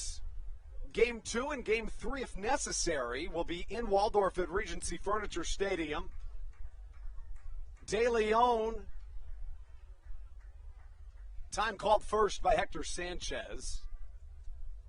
The Blue Crabs have used 4 pitchers this evening. Kyle Murphy, Dylan Brammer, Dalton Geeky, and Andres Briseño combining to allow 2 hits, make that 4 hits, 2 runs. Gets a good piece of that one, does Ladarius Clark, but it's foul. Really nice job by Clark. Fastball, pretty good spot there by De Leon, just fouling it off, staying in the battle. Ladarius Clark, 18 home runs, 65 RBIs on the season, added 28 stolen bases, a rare 2020 candidate in the Atlantic League. De Leon awaiting the sign. The payoff pitch once more. It misses, down and away. And the speedy Ladarius Clark takes first as Josh McAdams strolls up to the plate. Just yanked the fastball is what it looks like on the offering from De Leon. And here we go, Josh McAdams. He's a 4-hole hitter on pretty much any team in the Atlantic League, batting 7th for the Blue Crabs. You find a gap with the speed that you mentioned from Clark. It's a 4-2 ball game, and McAdams has been pretty successful at the plate today. Yeah, very productive day for McAdams. A single, a walk. Struck out his last time up. That was against De Leon. Anderson De Leon out of the stretch now, facing Josh McAdams. Slider swung on and missed. A little out in front for McAdams. Definitely got to be thinking the opposite way after looking at your swing on that pitch. Josh McAdams, about a week removed from his grand slam and 6 RBI day. Finished with the 8th most home runs in Blue Crabs franchise history this season, pounding 22 of them. Also drove in the 3rd most ever by a Blue Crab in their 13-year existence, 90 runs driven in. Toppling career bests was Josh McAdams this season. What a night that was when he hit the grand slam. Really a turning point in the season, even though it was so late. Truly. I mean, there's no argument about it. Pickoff move, not in time. And for a guy in McAdams that really toppled career best formerly, his career bests in the categories we talked about in home runs, it was 7. He had 22 this year. In RBIs, it was 33. He had 90 this year. Nearly tripling both of those. No balls and a strike. Clark stays put at first, but, you know, even adding a guy to your lineup in Clark that, let's say he doesn't steal first. He's clearly in the mind of Anderson De Leon, and that in and of itself can be a benefit to this Blue Crabs team. If you're going to worry so much about Zach Collier, we saw him throw over a lot, then you're going to be a little bit more worried about Ladarius Clark. 28 stolen bases and 31 attempts this season. He goes on the pitch. McAdams swings. The throw down to second high. Clark's going to go from second to third instead. He stays put at second. Probably could have made it to third, but honestly, I like the decision of being conservative there. I was just about to say, there's probably a good chance, especially with the bobble out there in center field. And, you know, when everybody gets a new player for their team as a fan, you automatically go to the batting stats. But Clark, something that he brings is that speed for a team that has been looking for that. They got a little bit of it towards the end of the season with Jordan Howard, and now they have a little bit more with a guy who it looks like he's going to be in the lineup starting for them until they are headed home. It's true. Game 2 will be tomorrow night in Waldorf. The Ducks will have to travel down to the Reg in Waldorf. A ball and 2 strikes to Josh McAdams. Anything that lands in the outfield will almost certainly score Ladarius Clark with his speed. The 1-2, De Leon bounces into the knees. The look back to second. The pitch. Fastball high and away. And they had that long mound meeting. Did Hector Sanchez and De Leon likely just going over signs with now a runner at second? If there's a guy who knows how to get out of this situation in a postseason game, it's Hector Sanchez, having a World Series ring for himself. No question about it. The 2-2 from De Leon. Off the plate, 3 balls and 2 strikes to Josh McAdams. And it seems like, we've talked about it, McAdams always comes up in the big spots. In the months of September and October, almost always came through. A full count. You know, I was really surprised on the throw by Sanchez that it was so high. Definitely has the most electric arm that I have seen from a catcher in the Atlantic League, but that thing just went sailing. I think sometimes when somebody has such good speed, even a guy like Sanchez may try to hurry the throw up a little bit. It was also from a knee, which is another way of trying to hurry it up. Which makes it all the more impressive. Exactly. Full count. Runner at second, 1 away for the Blue Crabs. The 3-2 inside, and it misses. Runners now on first and second, 1 away. Southern Maryland trying to protect or add to a 3-2 lead in the 9th inning of Game 1 of the Atlantic League North Division Championship Series. Really didn't like the way that the Blue Crabs started out this inning, and we're going to get a pinch runner for Josh McAdams. It's going to be Tucker Nathans. And you just hope that this game doesn't go into extra innings because you're definitely taking out a more crucial bat in McAdams. Not to say that Nathans can't do the job, but that's what I was saying. Didn't love the way that the Blue Crabs started out this inning with the 1 pitch, 1 out from Crosby. Even if you don't score a run here in the top of the 9th inning, you would like to make De Leon work. And Clark and McAdams getting on base definitely has done that. Yeah, and even furthermore, you know, for a Blue Crabs team that's working this inning a little deeper, if you find success in working deeper counts, some of that momentum shifts back to the third base dugout. 1 away, the hottest bat in the Atlantic League coming to the plate in Joe DeLuca. First pitch, a changeup that misses downstairs for ball number 1. DeLuca today 1 for 3. He's reached twice, though. Singled, reached on an error. Also grounded out. I think DeLuca's got a lot more pop from the left side, just from the eye test, if you will. Certainly. 16-game hitting streak concluded the regular season for Joe DeLuca, who finished with an average over 300. Swings and misses on an off-speed, 1-1. Man, I have been just so impressed by De Leon with that changeup. I said it a couple innings earlier, but it really does at times look like it just stops right before going all the way over home plate.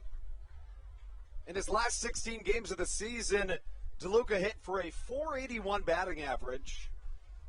Finished the year ranking 18th in Atlantic League batting averages at .304. The 1-1, runners on first and second. Fastball misses high and away. And the count 2 balls and a strike. And, you know, we talked about a guy in Anderson De Leon who was phenomenal through his first 2 2/3. He then hit Zach Collier, worked out of that jam, got a quick out, but now he's issued free passes to 3 of his last 5 batters faced. You got to work out of jams. You're going to find trouble throughout any inning in a baseball game, just throughout any time during a game. 2 balls and a strike. A look back to second. The pitch to DeLuca.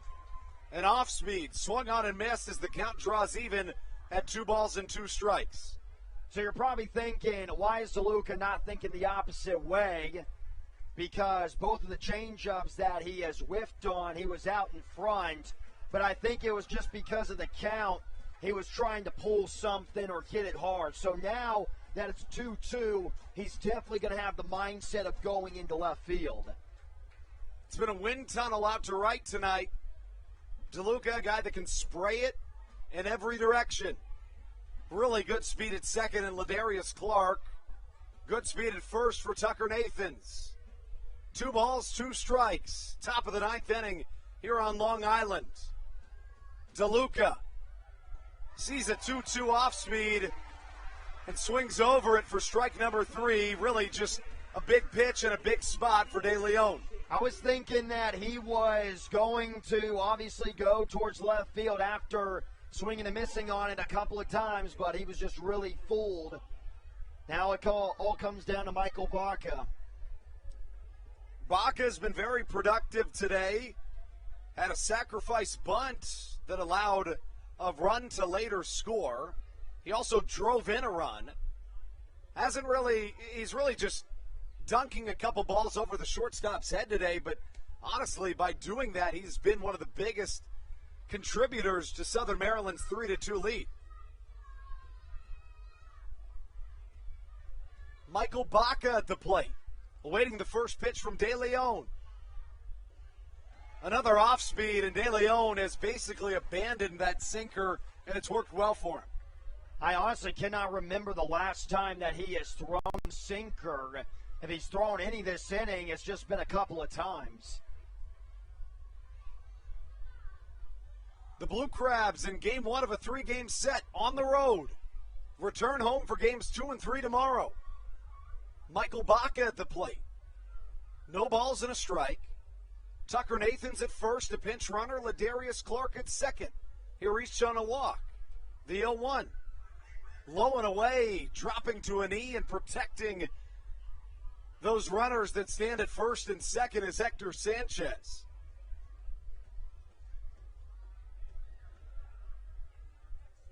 Again, anything that drops into the outfield will almost certainly score a run with Ladarius Clark's speed standing out at second base.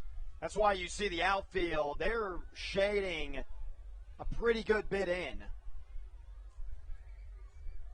A lot of attention still being shown to Ladarius Clark at second base. This inning started with a ground out, then back-to-back walks and a strikeout.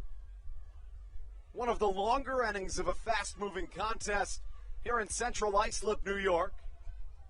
3-2 Blue Crabs, game 1 of the Atlantic League North Division Championship Series.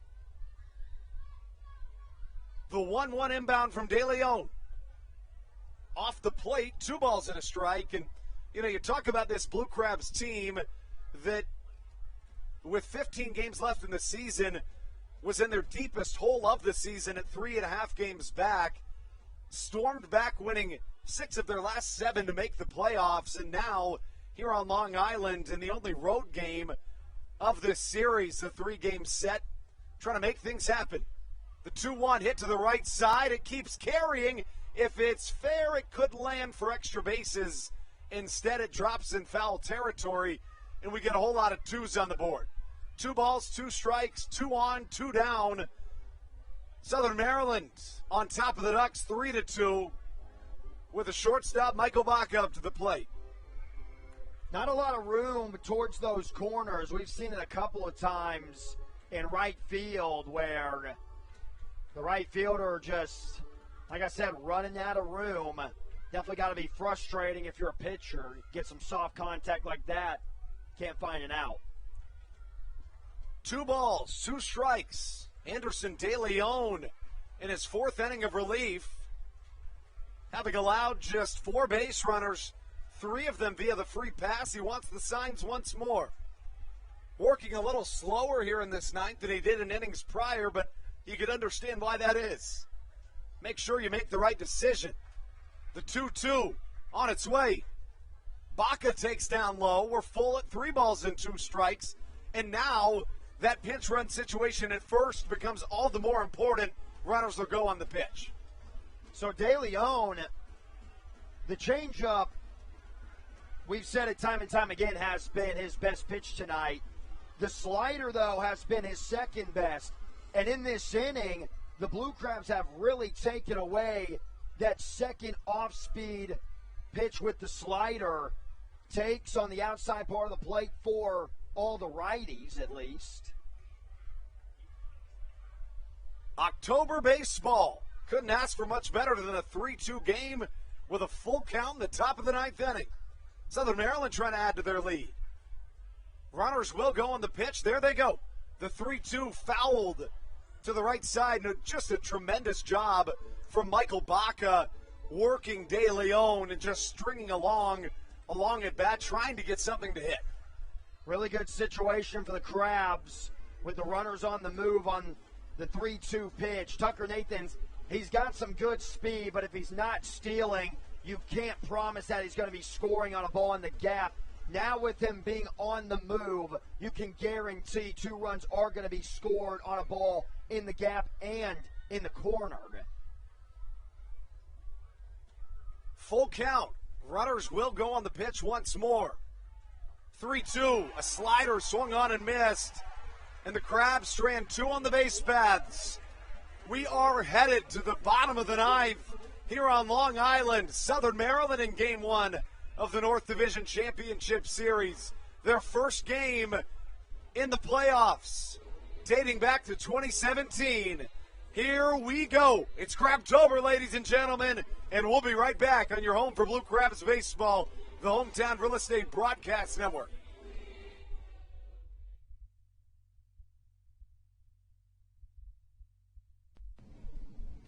This is Daryl Thompson, and you're listening to the Home Towne Real Estate Broadcast Network. Whether it's Chris Paul, Cliff Paul, Aaron Rodgers, or even the son of a former Blue Crab, Patrick Mahomes, you've seen many athletes endorsing State Farm.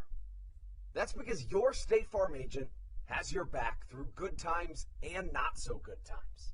That's why all the Blue Crabs, Daryl Thompson and the whole team, trust State Farm with their insurance needs. State Farm is the company people have trusted for over 99 years to help life go right. Call your local State Farm agent, Greg Conklin, today at 240-776-4289.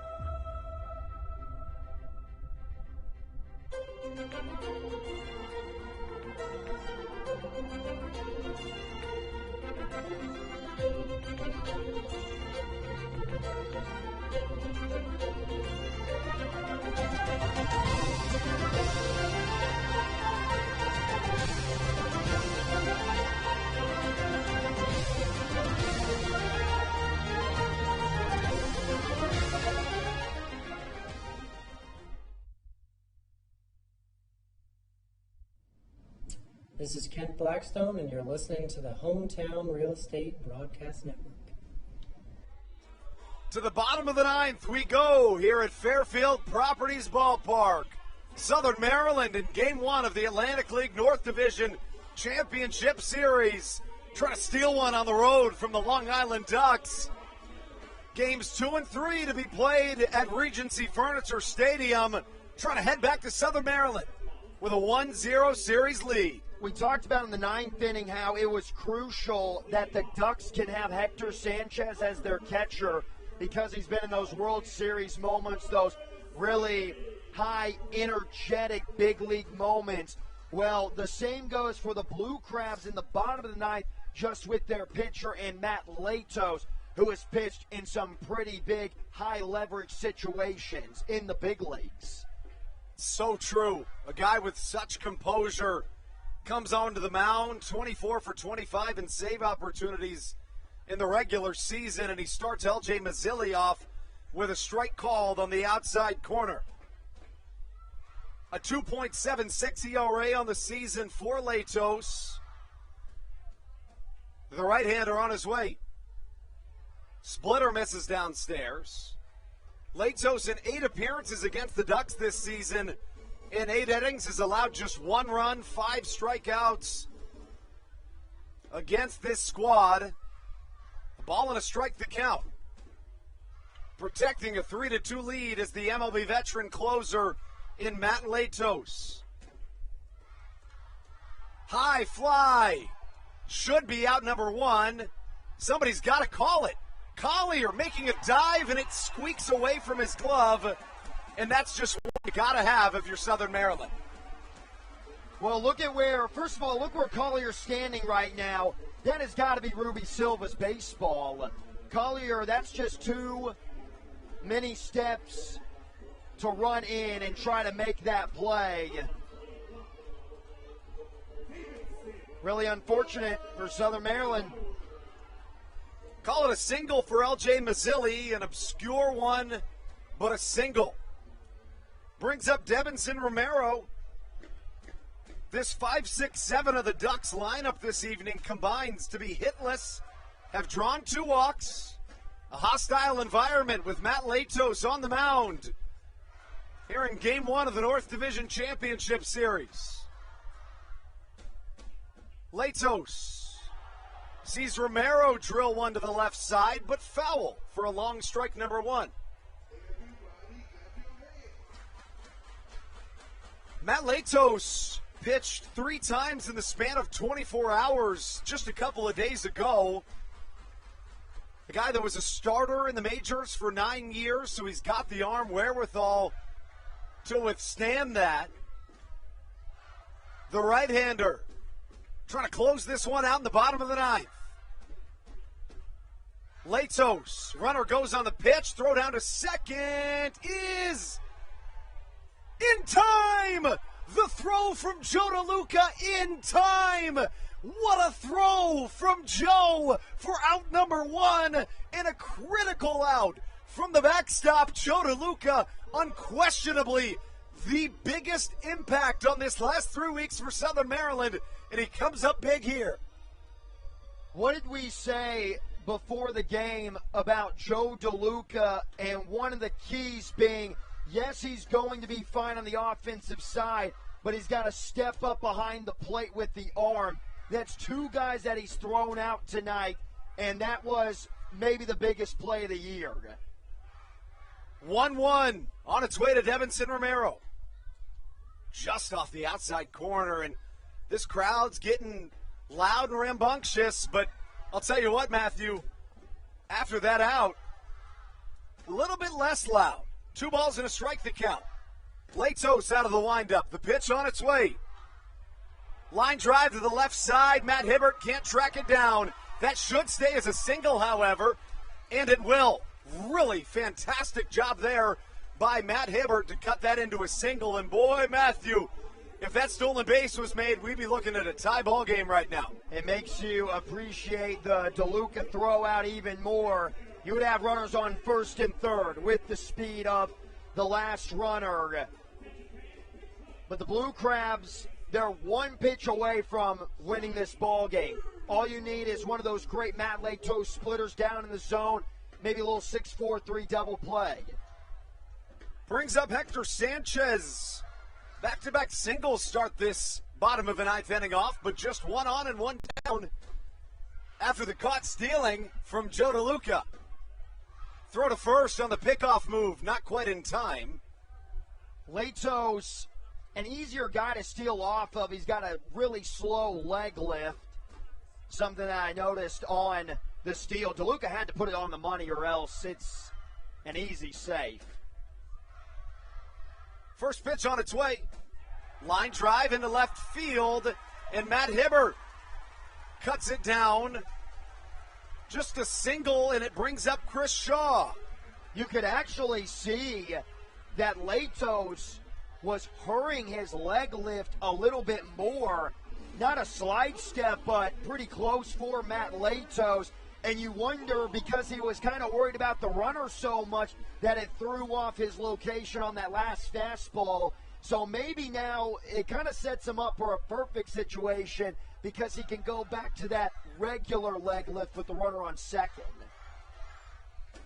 3-2 Blue Crabs lead here in the bottom of the 9th, and it brings up Chris Shaw. Shaw to the plate. First pitch. Fastball misses down low. Runners at first and second. Shaw 2 for 3 today, a double and a solo home run back in the 3rd. Latos onto the mound. The 1-0. Chopper to the right side. Silva can't get it into the back of his glove, but it's in time to second base. Immediately you were thinking that should have been a double play ball, and it should have been. It's the second mishap of the Blue Crabs defense here in this bottom of the 9th, but you're still holding on to a 3-2 lead. Second time in this game that Ruby Silva could have had a double play ball, misplayed it, but still, he doesn't pout. He gets up, throws it to first, 2 away, runners at second and third with Ty Kelly coming to the plate. We've seen a rare outing at second base from Ruby Silva in this one. He's been bobbling the ball a little bit, but an outstanding play to stay with it and still get a huge out, number 2. Ty Kelly to the plate, 0 for 3 today from the left side. First pitch, a fastball just a touch high. So far early from Matt Latos, fastball velocity, it's fine. It's the location. Hasn't been putting it in great spots up to this point. Then again, that last ground ball, 4-6-3, could have easily been. A ball and no strikes to Ty Kelly. Fastball just a touch high and away, 2-0. And Matt Latos, the 9-year MLB veteran, in a difficult situation. You could argue he's pitched 3 outs to this point. The 2-0 to Ty Kelly. Swing and a miss. There's that splitter, Matthew. Coming at a big spot. Kelly was expecting the fastball. And a great time to use it because Ty Kelly's run means absolutely nothing. So if you want to work around him and, if there's a walk and he gets on first base, it doesn't matter. 2 balls and a strike. Matt Latos to Ty Kelly. High fly to the right side. Likely gets out of play and does. A foul ball into the stands and the count 2 balls, 2 strikes, Matthew. He starts the AB with back-to-back fastballs. He gets the strike with back-to-back splitters, both kind of up in the zone. I think we're going to see another off-speed pitch. If it's not the splitter, it's the curveball. 2 balls, 2 strikes. 2 on, 2 down. Latos on his way home. Just getting a piece of it and back to the protective netting. The go-ahead run stands on second base, tying run at third. It is the catcher at second base in Hector Sanchez. Not the best speed on the team, but Latos looking to make that a non-issue. 2 balls, 2 strikes. Southern Maryland in the bottom of the 9th. Latos on his way, chopper to the right side. Silva fields the throw to first is in time. The Southern Maryland Blue Crabs pull off the upset. A 3-2 victory, upsetting the Long Island Ducks in a massive 3-2 victory here in Game 1 of the Atlantic League North Division Championship Series. Guys, they couldn't have made it much harder on themselves, but we got a W here this evening, and we're heading back to Waldorf with one of the biggest wins in franchise history over the Long Island Ducks. What an absolute thrilling game. You could simply not have asked for a better baseball game, Brendan. Yeah, no doubt about it. And this was all about getting a lead early. We talked about it on the pregame show. If you got a lead early, you felt really good turning it over, especially to that bullpen with the lead. And what did that bullpen do today? They were absolutely phenomenal for this Blue Crabs team. What a performance. It starts with the 24-year-old and Kyle Murphy, and then the bullpen that's been so reliable down the stretch gets the job done. Matthew Hargrove, you are looking at the team that's going back to Southern Maryland, protecting a 1-0 lead here in this Atlantic League North Division Championship Series. It's got to feel pretty good if you're a Southern Maryland Blue Crabs fan. Yeah, it does, and you would just think, really any baseball fan, Long Island, they're definitely not out of it. They can definitely go into Waldorf and win back-to-back games, but with how well the Blue Crabs do play at home, you would really think that out of those 2 games that Southern Maryland would find a way to win one, and they are just on such a high right now. The 6-1 record at the homestand and a win here at Long Island. Let's remind you, this team is not great on the road. So to come in here, I would not be shocked if the Blue Crabs are able to pull off a win tomorrow night. And this is a team that was just 4-9 here against Long Island this season. A team this year that was swept the last time they came to Long Island. So, for Southern Maryland, the odds were not in your favor when you look at the numbers. But you came in here, you played great baseball at home at Regency Furniture Stadium all week long just to get yourself to this moment. You get the win in a real close game, and now you feel really good A team in Southern Maryland that was 6-6 at Regency Furniture Stadium against Long Island, but more importantly, a team at home this season that has been pretty hard to beat in the Southern Maryland Blue Crabs. The Blue Crabs have now won 7 of their last 8 games. First, it was 6 of their last 7 in the regular season to incredibly pick up a situation where you can suddenly head to the playoffs. Now we're here. It's Crabtober. The Crabs are red hot, and you pick up a critical win here in the 9th. Very much like Game 2 of that Lexington series, there was a couple of times where it seemed like Southern Maryland was going to give this ball game away, but all season long, it's been that back end of the bullpen. If you can turn things over to them, you feel really, really good about yourself. Quickly, we'll get to more analysis, but let's run back through what exactly happened in this contest.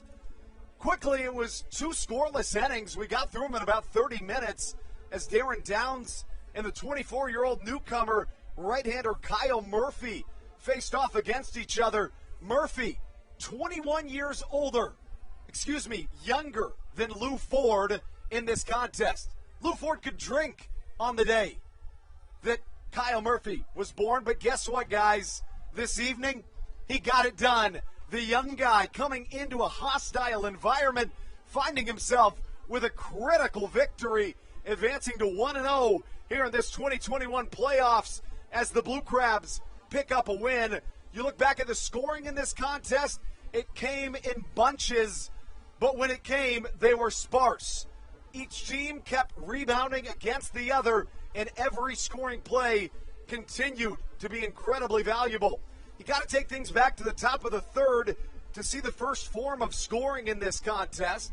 After the Blue Crabs started out 0 for 6 with 5 strikeouts against Darren Downs, Josh McAdams, Joe DeLuca singled, and then Michael Baca drove one of them home, I should say.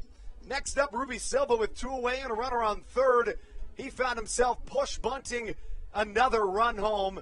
It was 2-0 Crabs heading into the bottom of the 3rd. In that bottom of the 3rd, Chris Shaw hit a solo home run over the right field wall, the only run in that frame for the Ducks. Next form of scoring came in the top of the 5th. It was when Matt Hibbert singled home a run. It was set up by a walk, a Darren Downs error, and really just a magical streak by Southern Maryland where they find the 0 for 2 with 2 strikeouts, Matt Hibbert lining one up the middle to drive a run home. The Ducks, however, in their half of the 5th, they squeaked a run past. Josh McAdams was covering 3rd base, just getting it through that 5.5 hole. Tony Gwynn style was Vladimir Frias to make it a 3-2 ball game through 5. And everybody everywhere had to think that was not the end of the scoring. Little did we know that it was. You take things into the 6th inning, scoreless still. Murphy gets 2 outs, walks a batter, and then Dylan Brammer gets the hold, finding himself getting a critical out after walking a batter. In the 7th, things looked great. Dalton Geeky struck out the side, coming up clutch. Andres Briseño set down the Ducks with ease. And then the 9th happened. Southern Maryland certainly had a chance to score.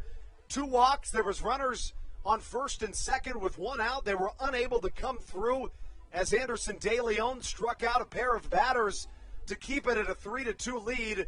And then the 9th, in the bottom half, things weren't looking great for Southern Maryland, guys. You're talking about a really just unfortunate play. Should have probably been the second baseman's ball, but it drops.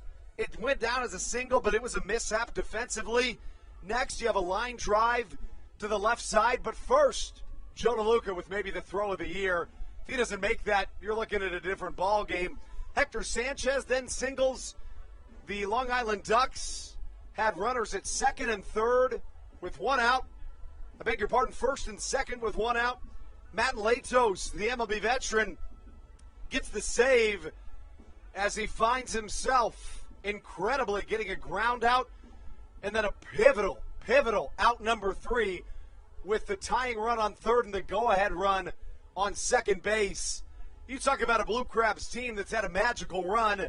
This one right here was a magical Game 1 victory in a 3-game set. And guys, we're headed back to Waldorf with a W in our pockets. Yeah, and it wasn't easy. It was never going to be easy for Southern Maryland here in Central Islip, but you know what? It was a close game towards the very end. Southern Maryland continued to make the clutch play when they really needed to the most, and we saw them come away victorious. A huge win today, and now, as you mentioned it, a big, big game tomorrow, an opportunity to close out and punch your ticket to the championship. I want to give a shout-out real quick to Dylan Brammer and Matt Latos. What makes a good pitcher overall is when you don't have your best stuff, you are able to work out of jams. Dylan Brammer definitely didn't have his best stuff, kept the Blue Crabs with their lead. Matt Latos, a lot of hard contact, was still able to get the save.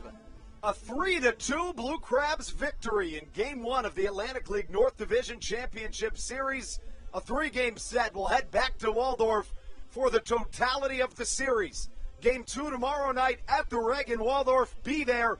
Use code PLAYOFFS to get an $8 ticket right there at Regency Furniture Stadium. Southern Maryland wins 3-2, heading back to Waldorf for games 2 and 3 on Tuesday and Wednesday night, if necessary.